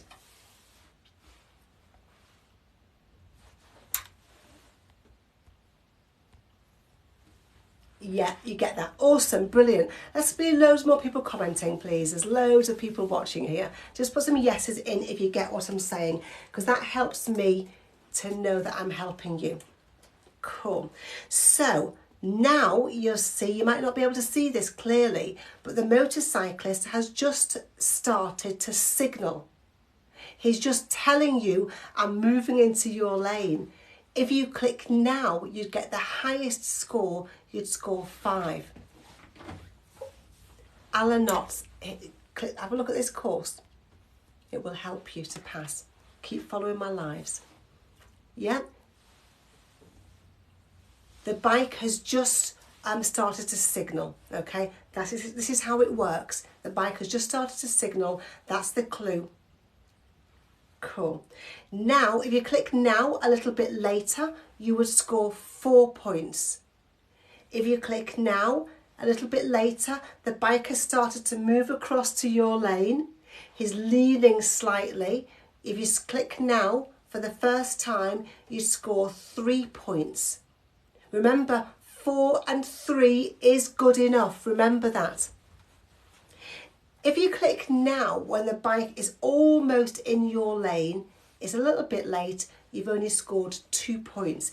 If you click now when he's actually on the lines, it's really late, you'd only score 1 point. And if you click now is all the way in your lane, it's far too late, you would score 0.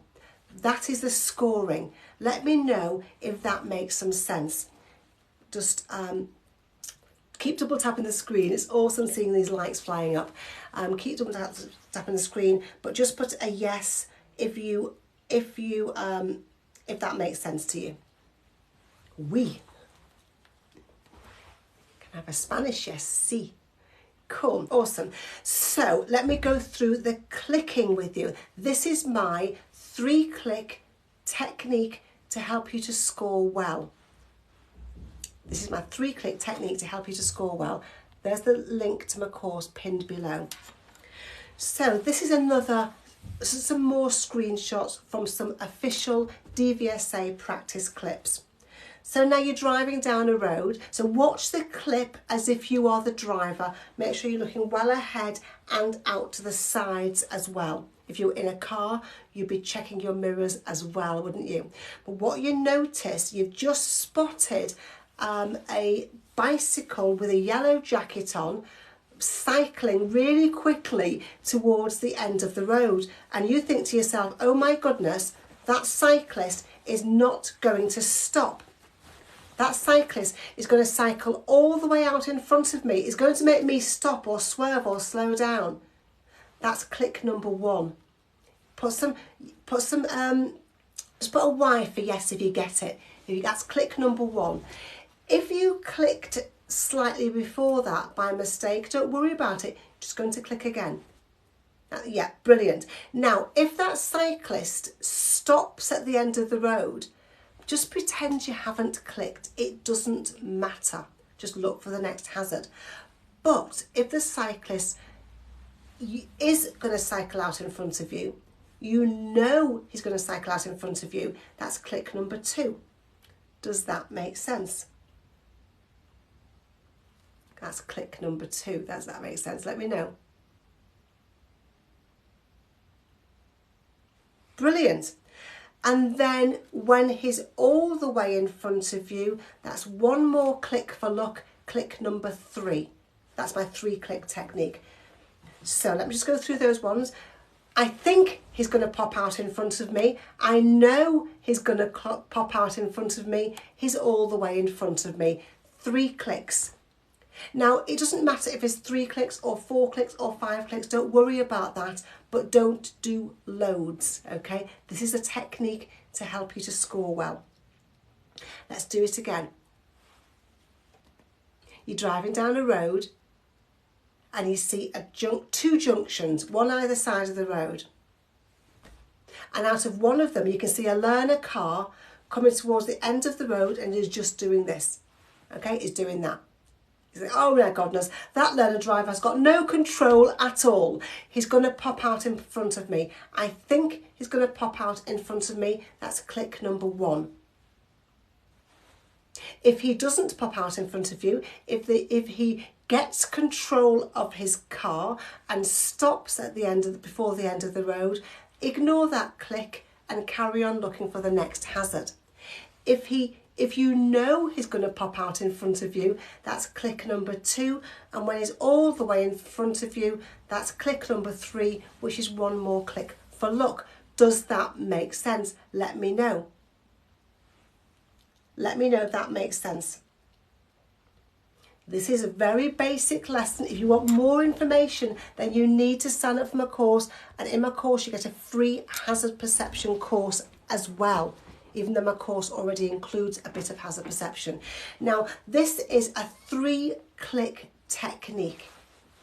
It's a 3-click technique to help you to score, because if you click a teeny bit early, you'll score 0. If you click a teeny bit late, you'll score 0. I'm giving you a technique to help you to make sure that you do score. Let me go back a couple of slides and just explain something to you. Remember this slide? I said if you clicked now, you'd score 0. If you clicked now, you'd score 5 points. So it's a good idea to click more than once. If you clicked only once, at this point, you'd get 5 points. Brilliant. But if you clicked a split second too early, you could score 0. So don't just click once. You can do if you want to. It's entirely up to you what you do, okay? But I advise you not to just click once, because if you click a split second too early, you're too early, you get 0 points. So 3-click technique is there to help you to score well. If you choose to do 5 clicks or 6 clicks, that's fine, but don't go click, click, click, click, click, click, click, click, click, click, click when you see a hazard. Click when you see a hazard. Click when you know it's going to be a hazard, and then one more click for luck, and that will. Just subscribe to my YouTube. Awesome, hiding in your Wi-Fi. A funny name. Yeah, awesome, thank you. So that's my 3-click technique to help you to score well. I have explained to you what you're looking for, moving hazards. I've explained to you the DVSA scoring, how they score you, and I've explained my clicking technique to help you to score well. So what are you looking for? Yes, you can fail if you click too much. That's why I'm saying don't go click, click, click, click, click, click, click, click, and don't click all the way through. If you use the technique that I've just explained to you, only click for moving hazards. If you click by mistake, don't click again. And do my 3-click technique, then that will pass you. You don't need any other questions, because that will pass you. Are you looking for moving hazards, or things like road signs and road markings and parked cars? It's fab. Thank you, Coral. What are you actually looking for? Remember, it's all in the course. Absolutely, you're looking for moving hazards. I've explained to you that the maximum score, the most you can score for a hazard is 5, but that if you're scoring 4s and 3s, that's good enough.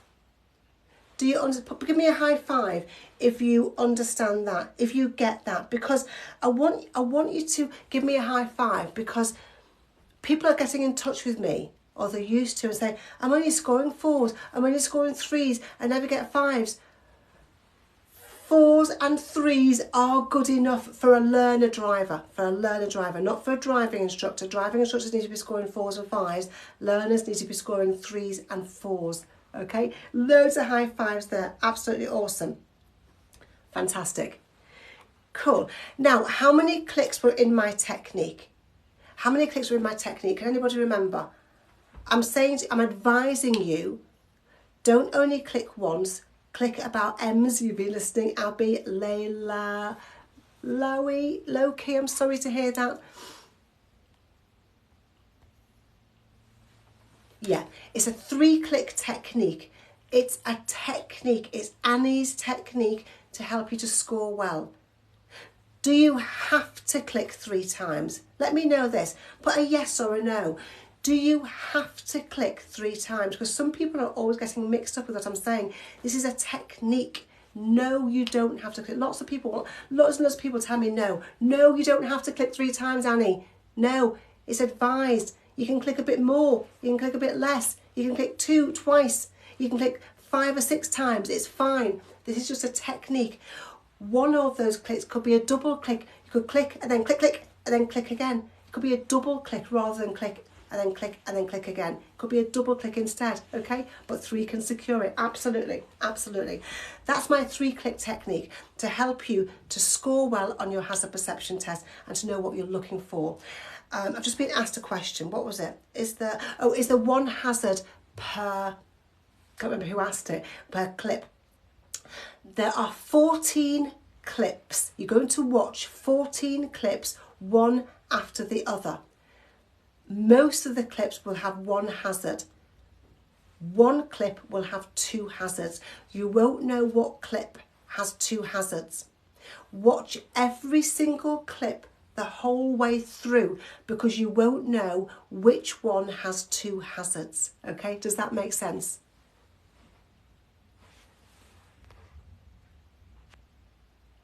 Do as you please, Xander Panda, but this will help you get a better chance of scoring. It will give you a good chance of scoring, but do as you please. No, you cannot rewatch a clip.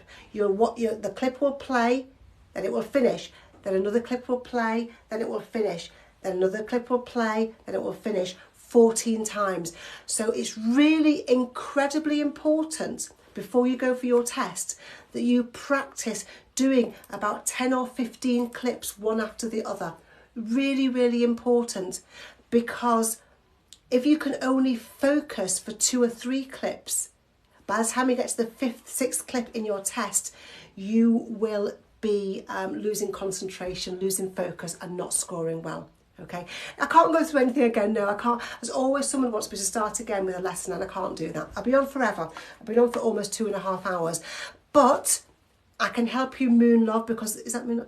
Not moon love. No, unknown. Sorry, unknown. This is all going to go into my YouTube channel. Click on this link. I'm going to pin it now. Click on this link. Subscribe to my YouTube channel. As soon as I've finished, I will download this, and it'll be in my YouTube channel by this afternoon. Okay, it just takes time to download. Thank you, Kay. That's awesome. I don't know how to say your name. Subsonic. It's an absolute pleasure. So there was somebody who got in touch with me and said, I've passed the questions a couple of times, 2 or 3 times. I have passed my theory questions with 100%. This guy was doing really, really well, this young man. He said, but I keep failing. It's so frustrating because I keep failing on a hazard perception and I don't know what I'm doing wrong. So I had a few people saying the same thing to me, and I had created a whole course just for hazard perception, and I put him onto this course. He paid $9.99 for the course. And he went through it, and the next day he got in touch with me and he said, I'm completely over the moon. It's like you managed to switch on a light inside my head. And then he went to take his test, got 50 out of 50 again for his multiple choice questions, but smashed his hazard perception and was really, really happy. But this is the message he sent me the day after starting to do the course. And I have put this in because you have to take a hazard perception test and a multiple choice question test, and the pass rate of is really low. The overall pass rate is 47%, but so many people are failing on the hazard perception part of the test. 47% pass rate. That means 53% of people are failing, because as the answers on here, people were clicking for the wrong things. If you're clicking for the wrong things, then you are going to click too much and possibly score zeros, miss the real hazard, etc. Good luck for tomorrow, Abby. I'll be live again this afternoon and this evening if you need any more help. People are failing for all kinds of reasons, and then failing becomes embarrassing, it's frustrating, it's a waste of time, it's a waste of your money to keep on failing. And you can't even book your driving test, can you? Who's ready for the driving test but you can't book it? Okay, Abby, good luck for 2 o'clock M's. Who's ready for the driving test but you can't book it because you can't get through the theory test? So frustrating. Thanks for the likes. Keep double tapping the screen, give me those likes, that'd be awesome. What I want to do is teach you to pass. I want to teach you to pass your theory test, and that's why I created theory test course. That's why I put it together. Took me so much longer than I thought it would. Took me thousands of hours. I've spent years finding out what your struggles are, finding out what you struggle with. And I've spent thousands of hours designing techniques and explanations like that technique and explanation I've just delivered to you. I spent thousands of hours designing them, creating them, putting them together so you can learn and you can remember easily. So many people can't pass theory but test ready for practical. I know, it's so frustrating for them, isn't it, Eddie? And that's why I want to help you, because people are getting in touch with me, and Eddie knows this, that I've given up on driving. I've given up on it. I'm never going to be a driver. I can drive really, really well. I've been driving, sat next to my partner for years, but I can't get through the theory test. So I'm just going to give up and just accept I'll never be able to drive a car on my own. And that is not good for us to hear. So I put this course together, and I put in worksheets, and I put in Chatty Bird. You can click on that link, and there's a way that you can sign your daughter up for it. So sign it up as a gift. There are 3 options.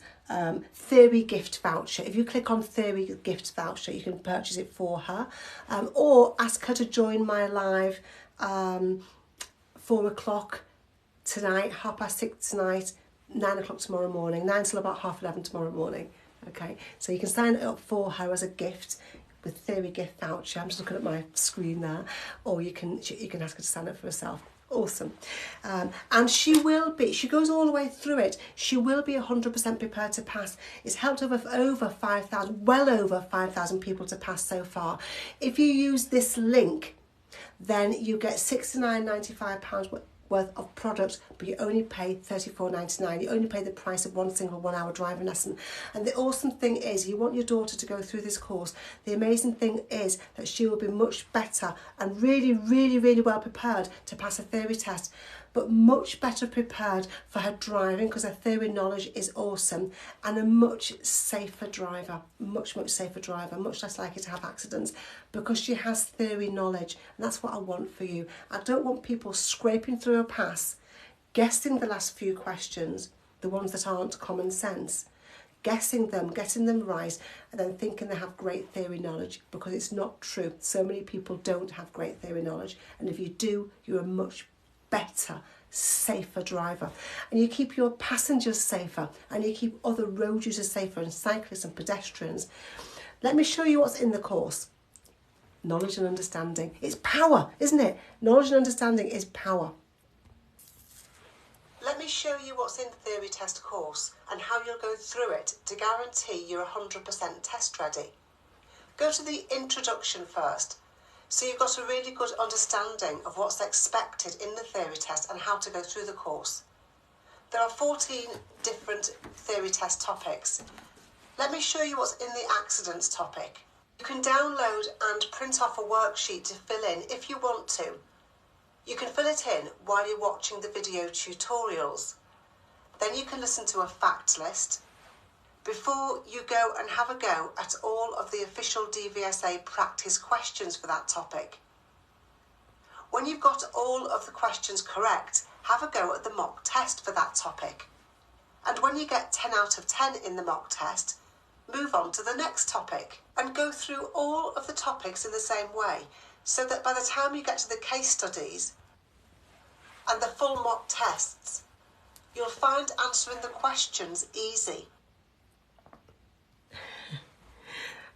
Just seeing Eddie just answered a question that I've just answered as well. Okay, so do you, if you suffer from anxiety, can you put a comment in? Can you let me know? You don't have to, but just put a me. Thank you, Castrat111. Do you suffer from anxiety, or do you know somebody who struggles with a theory test and they suffer with anxiety? It doesn't even have to be you. Let me know. Do you suffer with anxiety? Or put yes if you know somebody who suffers with anxiety. And that, you know, if you feel anxious when you're going for your test, you can't focus, you can't concentrate, you're reading the questions wrong, you're second guessing your answers, you feel your heart's pounding, your palms sweaty. It's awful, isn't it? You're sort of feeling anxious about going for your test. It means that you don't perform as well in a test situation. Now, I realised years ago how many people were getting anxious about their test and how many people were failing theory tests and driving tests. Thanks, John. Thanks, Eddie. Because of anxiety, not because of lack of skill or lack of knowledge. So Eddie will vouch for me. I spent weeks away from home, didn't I, Eddie? Thousands of pounds and months of my time becoming an NLP master practitioner. I became a master practitioner, I became a confidence coach and a master practitioner of hypnosis. And I did that so I could see people and help them get rid of their anxiety and help them feel confident. When I created this course, I created techniques to go, you did, said Eddie, I did spend weeks away from home. I created techniques, I put them into this course to help you get rid of your anxiety and go to test feeling calm, feeling confident, feeling relaxed, feeling any way you want to feel. And Eddie knows that they work because he knows, don't you, Eddie, that I would never have done this before I went through those techniques. I didn't feel that confidence to go through. I felt that anxiety. I would never have done this without these techniques. So they do definitely work. The hypnosis part of the course, I'm starting to read it before I know what you're saying, is really good. I did it yesterday. It made me more relaxed. That's awesome. That's what I want. Listen to the hypnosis, feel relaxed, and those messages will go into your unconscious mind. Okay, so you have to do the work, but you don't fail for anxiety when you've been through the anxiety techniques or the hypnosis part, that you get absolutely free. There's also techniques to help you score well in your hazard perception test. I've just been through a bit of that with you now, haven't I? Did you hear that? I've just been through my 3-click technique, but there's other stuff in the course to help you score well in your hazard perception test. There's techniques to help you answer any multiple choice question. I call it my 5-step question technique. There's free bonuses as well. The bonuses are my full hazard perception course worth $9.99. Good morning, everyone. Good morning, Andrew. How are you? There's my hypnosis course with 3 tracks. Like I said, I'm a master practitioner of hypnosis. That's my certificate right there. And I've created 3 tracks, one for theory test, one for driving test, one for driving. So those tracks are there for you forever if you want them. You always got them. So they'll help you with your driving test and they'll help you with your driving as well. So all those bonuses are worth $34.95. Has anyone bought this and can give any feedback? Please, can anybody help Amy B? Who has bought this course? Who knows this course and can give Amy B 272 some feedback? That would be awesome, because all at the moment Amy B is only listening to what I'm saying about it. So just tell Amy B how, if you like it, and how it's helped you. It would be awesome. You only pay once for it. Everything you explained is so helpful. Thank you, Ivam Cherry. You only pay once for the course. I bought the course, it's really helpful, says Hannah. It's really good, completed, you will not regret it, says Ian. Awesome. As Ivan Cherry, he learns more visually with the course, so everything is explained, so helpful. Yeah, so there's 3 mini reviews there for you, Amy. Thank you guys, I really appreciate it. You use the course as long as you need it. It's your course to use for the rest of your life. If you want to use it for the rest of your life, of course you don't. But Hannah bought the course. No, I've read that one already. What else I want to say? Oh yeah, it will take you between 2 and 6 weeks to go all the way through it normally. But I know people have done it in a week. I know people that have gone through just some of it and passed. Thank you, Ayan. You will very quickly see and hear how you'll pass. You'll get an email, you go and click on the link, go to the course, start at the introduction and work your way through it. So start at the very beginning and work your way through the course. Here's some people, who's some more people, Amy, that has been through the course. The course is broken down into straightforward steps, great value for money, says Andrew. Thank you so much, Andrew, really appreciate that. So there you go, Amy, another review for you. That's my aim, to break it down and make it simple, making theory easy.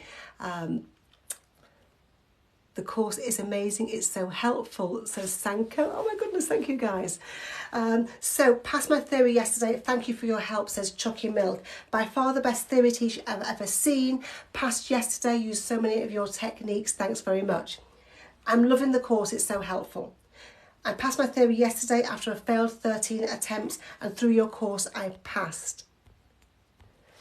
I passed 6th time after buying your course, thank you so much. I passed after my theory after just 18 attempts thanks to your course. Last one, my daughter passed her theory after going through this course. Anne-Marie is amazing. The course is so helpful with lots of explanations so you understand the info, says Faisal Khan on this. So Amy is another one on this live. Thank you, Faisal. Oh, I'm sorry if I'm saying your name wrong. I'm scared I fail so many times too. Shimmer, if you go through the course step by step, don't move on to the next section until you've passed. So what you'll see in the course, join me at 4 o'clock and I'll show you it on my phone. But what you will see is a worksheet that you can fill in for every section, for every topic. You can fill in a worksheet if you want to. And then you can watch all the video tutorials and then listen to the fact list. There's a list of the facts you need to know, and then you'll see all of the practice questions for that topic. You're guaranteed they are the most updated questions, all of them. There's different number of questions for every topic, okay? Get them all correct. Keep doing them till you get them all correct. And then do the mock test for the topic. 10 question mock test. When you get 10 out of 10 on the mock test, go to the next topic.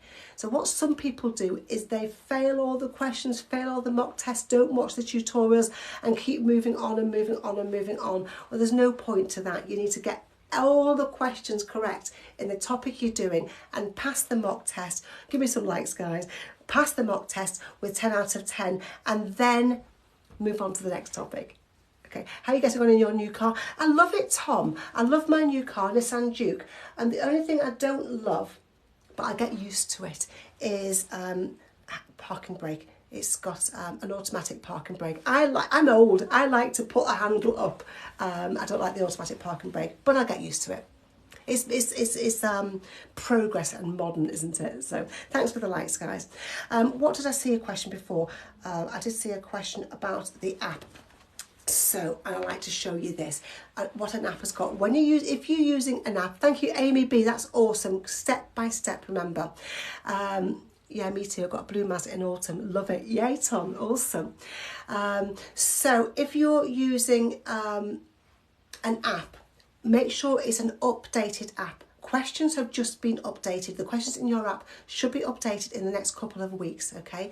So, and you should be notified of that. So make sure you're using the most updated. And then you will get all the questions and answers, mock tests, case studies, and hazard perception. In that way, you're expected, great practice on hill starts. Yeah, I do like the handbrake though. What you get is questions and answers. Doesn't it help you to learn? What I have in my course is helping you to learn as well. So all of these ticks. So you've got your worksheets, your video tutorials, your fact lists, your test anxiety techniques, your games, all kinds of extra stuff to help you learn, not just give answers to questions. How do you do a hill start with automatic handbrake? I've not started teaching in my car yet, okay, so I'm not going to give you too much tips on that. I'll start teaching in it next month, but it's just easy. It's just easy. It's much easier to do, but you just move away. It just holds for you. But the reason I don't like it is because people will be using my automatic handbrake, then go into their own car which hasn't got an automatic handbrake. Okay, so that's why I don't like it.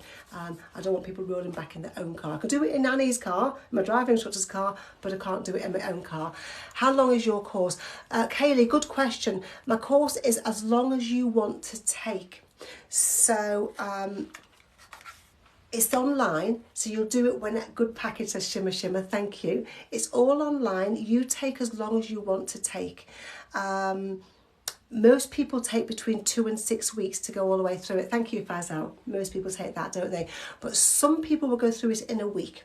You know, people, if you've got dyslexia or learning difficulties or don't speak English as a first language, or if you work incredibly long hours or got lots of children and haven't got much time, then take longer. But I would recommend you don't take any longer than 3 months. Because when you get past that, you'll forgot what you learnt in the beginning, okay? So I recommend you don't take any longer than 3 months, but most people take between 2 and 6 weeks. Subscribe to my YouTube, thank you Faisal. Subscribe to my YouTube channel by clicking on this link. Sign up for this course by clicking on this link. Oh God, I've gone over time again. I always go over time. Okay, so let me go through this. Can I talk about stopping distances in conditions? So XUGB, you're back, says Chantal. Are you talking about actual meters or are you talking about wet and icy weather? I want auto car. So is it good to learn manual car? Do you know what? My son is 26. He teaches in an automatic car. My husband teaches in an automatic car. I teach in a manual car. And I would say it's entirely up to you. Bye Shimmer Shimmer, thank you. It's entirely up to you what you're learning. Okay, don't let other people influence you, but automatic is easier and quicker. XUGB, can you answer me this question? Are you talking about meters or just the weather?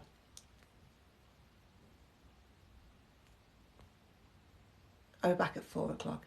Wet, dry, etc. Okay, easy, okay? It's dead simple. Let me go through it with you. In good, dry conditions, you need 2 seconds between you and the car in front. Do you understand what I mean by 2 seconds between you and the car in front? Does that make sense? Let me know yes or no. I need to know who's understanding. If it's dry weather conditions, you need 2 seconds between you and the car in front. You don't understand? Okay. So, this is the car in front and you are in the green car. There needs to be 2 seconds between you. So watch the car in front go past something that's not moving. So let's watch the car in front drive past a lamp post. As it drives past, you say, only a fool breaks the 2-second rule. If you get to the lamp post as you finish saying it, you're 2 seconds behind because it takes 2 seconds to say it. Only a fool breaks the 2-second rule in dry weather. 2 seconds in dry weather. If it's wet, it's doubled to 4 seconds. When it's icy, it's 10 times the gap. 10 times the gap is 20 seconds. Okay, so it's 2, 4, and then 10 times the gap, which is 20 seconds. 2, 4, then 10 times the gap, which is 20 seconds. Does that help? Does that help? Now, the best thing you can do is repeat what I've just said, repeat it to yourself, and then teach it to somebody else. You can use chevron markings on a road. You can use chevron markings on the road as well, yeah. There's a fair few people who know. Well, thank you very much. That's awesome. So long as I've helped you, that's what I'm here for. Annie Winterburn, making theory easy for you. Everything you need to know is in this course. The course, while I'm live for the next 2 minutes, I've got to go, is only $34.99, only the price of one single 1-hour driving lesson. That's all it is. Remember, I want you to really remember that people are not used to investing. Yay! They're not used to investing much money in the theory part, but people are used to wasting lots of money in taking and failing the theory test. They'll do that. Thank you, Sigdem.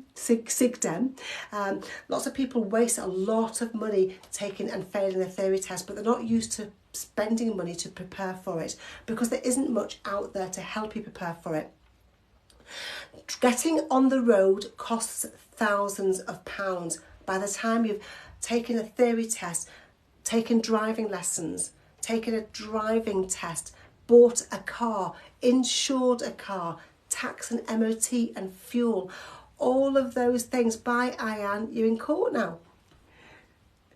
All of those things will cost thousands. I'm just saying £35 will help you to pass your theory test, will help you to be a safer, pass your driving test easier because you have a better understanding of the of driving. You're putting me off. Thank you for the crown, Tom. And it will help you to be a safer driver on the roads because you make safer decisions. Knowledge is power. You have better knowledge of driving on the roads, then you are safer on the roads. That's right, isn't it, Andrew? Better knowledge in the theory, it means I can pass the driving test easier and be a safer driver on the roads. And great questions today, guys. If you haven't yet, definitely look into Annie's course. Andrew's a driving instructor, guys, so anything he puts in here you need to look at and read. It's all very knowledgeable. Knowledge is power. It really, really is. Imagine driving down the road and you see all these road signs, these temporary road signs, and you're in front. You're the car in front and you don't know what they mean. You don't want to have to think, what are the people behind me doing? What are they doing looking in your mirrors? What are they doing? I don't know what to do. I don't know what to do. You want to know what to do. Shall I tell you what I saw once? I'll be very, very quick with this. What I saw once, I got stuck on a motorway about 7 minutes from my brother's house. I've been travelling for about 6 hours, but I got stuck on the motorway right near his house. Right next to me, there was a slip road. One car came down the slip road and stopped and reversed up the slip road. How dangerous was that? So do you know what people started doing on the motorway? Copying. People started copying and coming off the motorway and reversing up a slip road. Oh my goodness, how dangerous and illegal is that? You don't want to copy what other people are doing. I know, Sigdem, I know. But imagine if you don't know. Imagine if you're only 18 and you think, well, everyone else is doing it.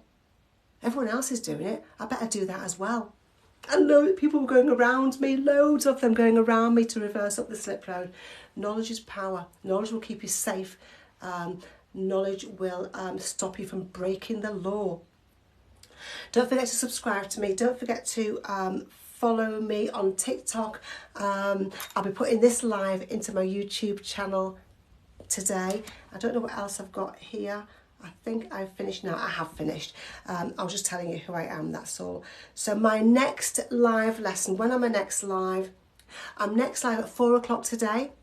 and 4 o'clock every day this week, around about 4 o'clock, okay, around about 4 o'clock, because I have to do driving lessons in between. At 6:30 every night, and 9 o'clock in the mornings. 9 o'clock in the mornings to do a lesson like this. Thanks for joining me, guys.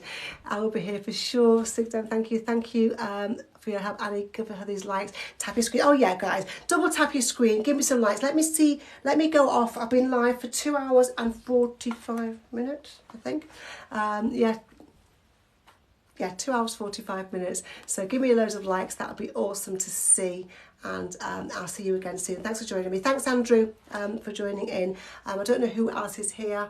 What other moderator here? Any other moderators here, guys, that I need to be thanking? Or is it just Andrew at the moment? Thanks, guys. See you again soon.